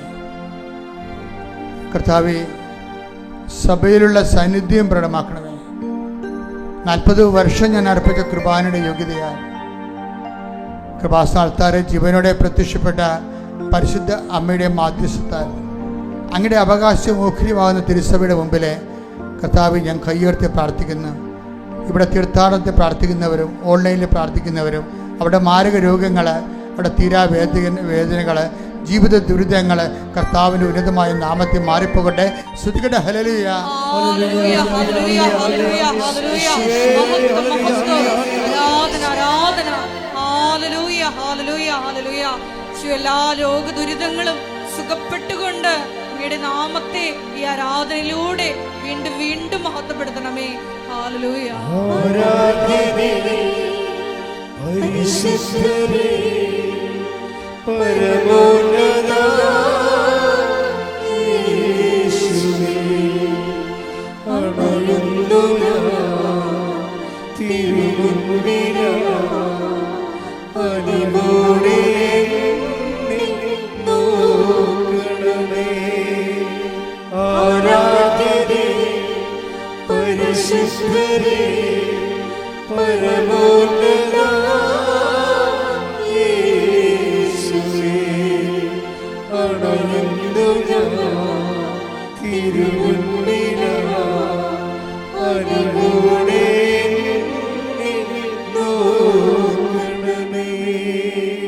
എൻ്റെ പ്രിയപ്പെട്ടവരെ, ഇന്ന് ഈ ആഴ്ചയിൽ ഓപ്പറേഷന് നിശ്ചയിച്ചിരിക്കുന്നവരെ അവിടെ ഓപ്പറേഷൻ സുഖമായി നടക്കാൻ വേണ്ടി ചിലക്ക് സ്കാൻ ചെയ്യുമ്പോഴേ കർത്താവ് സുഖപ്പെടുത്തിയിട്ടുണ്ടെങ്കിൽ ഡോക്ടറിന് അത് ബോധ്യപ്പെട്ടുകൊണ്ട് ഓപ്പറേഷൻ ഒഴിവാക്കാൻ വേണ്ടിയൊക്കെ പ്രാർത്ഥിക്കാം. ഈ ആഴ്ചയിൽ നടക്കുന്ന ഉടമ്പടി എടുത്തവരുടെയും അല്ലാത്തവരുടെയും പ്രാർത്ഥിക്കുന്നവരുടെ എല്ലാവരുടെയും എല്ലാ ഗർഭിണികളുടെയും സുഖപ്രസവങ്ങൾ ഈ ആഴ്ചയിൽ വീടിന് കല്ലിടുന്നവർ, ഈ ആഴ്ചയിൽ പ്രവേശന പരീക്ഷ എഴുതുന്നവർ, ഈ ആഴ്ചയിൽ ഉന്നത വിദ്യാഭ്യാസത്തിന് വേണ്ടി അഡ്മിഷന് വേണ്ടി ശ്രമിക്കുന്നവർ, ഈ ആഴ്ചയിൽ നൈപുണ്യ പരീക്ഷകൾ, യോഗ്യതാ പരീക്ഷകൾ എഴുതുന്നവർ, അവിടെ കഴിവിനേക്കാൾ ഒരു ദൈവത്തിൻ്റെ കൃപ കൊണ്ട് അവിടെ ജീവിതം പച്ചപിടിച്ച് വരുവാൻ പരിശുദ്ധ ദേവമാതാവിന് മക്കളെ സമർപ്പിക്കുന്നു. ഉപജീവന മാർഗങ്ങളെ ആശീർവദിക്കാൻ വേണ്ടി പ്രാർത്ഥിക്കാം. തൊഴുത്തുകൾ, കടകൾ, ചെറുകിട വ്യാപാരങ്ങൾ കൊണ്ട് ജീവിക്കുന്നവർ, വൻകിട വ്യാപാരങ്ങൾ കൊണ്ട് വലിയ കടങ്ങളിൽ വിഷമിക്കുന്നവർ, വസ്തു ജപ്തി ചെയ്ത് നേരിടുന്നവർ, വസ്തു വിൽക്കാൻ വേണ്ടി പ്രാർത്ഥിക്കുന്നവർ, ഭൂമി തരം മാറ്റാൻ വേണ്ടി പ്രാർത്ഥിക്കുന്നവർ, വഴി കിട്ടാൻ വേണ്ടി പ്രാർത്ഥിക്കുന്നവർ, വിദേശത്ത് പോകുന്നതിന് വേണ്ടി വിസയ്ക്ക് വേണ്ടി പ്രാർത്ഥിക്കുന്നവർ, തിരിച്ചു വരാനുള്ള തടസ്സങ്ങൾ മാറാൻ, സാമ്പത്തിക ബാധ്യത കൊണ്ട് സമാധാനം പോയവർ, പരവർത്തകന്മാർ തമ്മിലുള്ള അകൽച്ച, കേസുകൾ, വഴക്കുകൾ, മാനസിക അകൽച്ചങ്ങൾ, കുടുംബത്തിൽ സമാധാനമില്ലാത്ത അവസ്ഥ, എങ്ങനെ അത് പരിഹരിക്കും, ആര് പരിഹരിക്കും എന്നറിയാൻ പല ജീവിതം ഭാരപ്പെട്ട് ഉറക്കമില്ലാതെ പ്രഷർ കയറി ഭക്ഷിക്കാനും ഭക്ഷണം ഭക്ഷിക്കാനും പാനം ചെയ്യാനും താല്പര്യമില്ലാതെ തളർന്നു കുത്തി നടക്കുന്നവർ, ഒടിഞ്ഞു മടങ്ങി മനസ്സിനെ ഇടിച്ചു നുറുക്കിയതുപോലുള്ള വേദന അനുഭവിക്കുന്നവർ, മാതാവേ, അമ്മേ, പരിശുദ്ധമ്മേ, ദേവമാതാവേ, ഇങ്ങനെ എല്ലാ തരത്തിലുള്ള വേദങ്ങൾ, എല്ലാ തരത്തിലും വേദന അനുഭവിക്കുന്നതിന് ആശ്വസിപ്പിക്കാൻ പറഞ്ഞ ദൈവത്തിൻ്റെ വാഗ്ദാന പ്രകാരം കർത്താവിന് തിരുമുറപാടുന്ന വലതുകരം ആണിപ്പെടുതാർന്ന അനുഗ്രഹകരം കർത്താവെ, അടുപ്പിടൽ പോലെ വൈദ്യാഘാതം പോലെ ഓരോ മകൻ്റെ മേലും ഓരോ മകളുടെ മേലും അവരുടെ ജീവിത നിവാരങ്ങളുടെ മേലും ജീവിത വ്യാപാരങ്ങളുടെ മേലും യാത്രകളുടെ മേലും കർത്താവിൻ്റെ പ്രത്യക്ഷീകരണം ഉണ്ടാകട്ടെ, മാതാവിൻ്റെ പ്രത്യക്ഷീകരണം ഉണ്ടാകട്ടെ. കർത്താവിന് ഉന്നതമായ നാമത്തിൽ സഭയുടെ അധികാരത്തിൽ കുരിശിൻ്റെ അടയാളത്തിൽ മാർഗ തടസ്സങ്ങളും ജീവിത രോഗങ്ങളും യേശുവിന്റെ നാമത്തിൽ മാറിപ്പോകട്ടെ.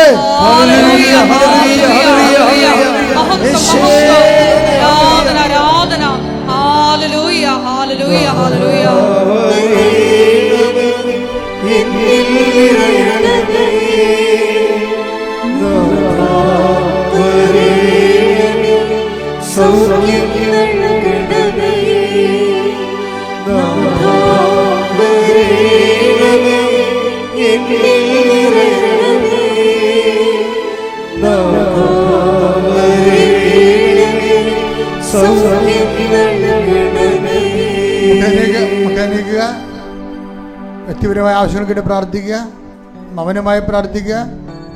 സമാപന ആശീർവാദം.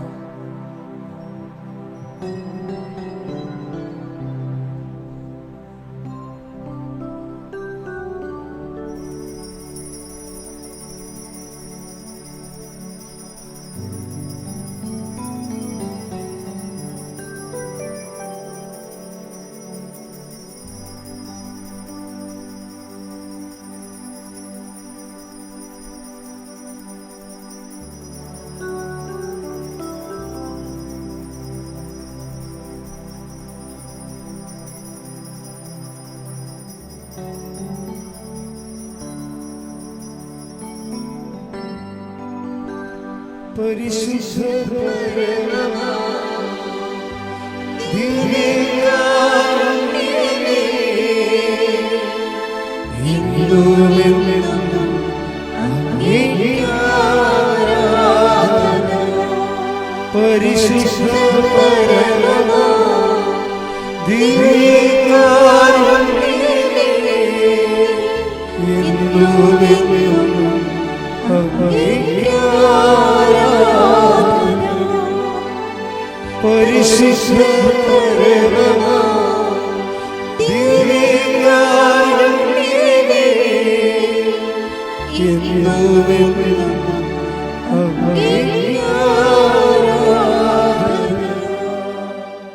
സ്നേഹമുള്ളവരെ, പ്രധാനപ്പെട്ട അറിയിപ്പുകളാണ് ഈ സമയം നൽകുന്നത്. കൃപാസനത്തിൽ എല്ലാ ദിവസവും മരിയൻ ഉടമ്പടി എടുക്കാനും പുതുക്കാനുമുള്ള അവസരം ഉണ്ടായിരിക്കുന്നതാണ്.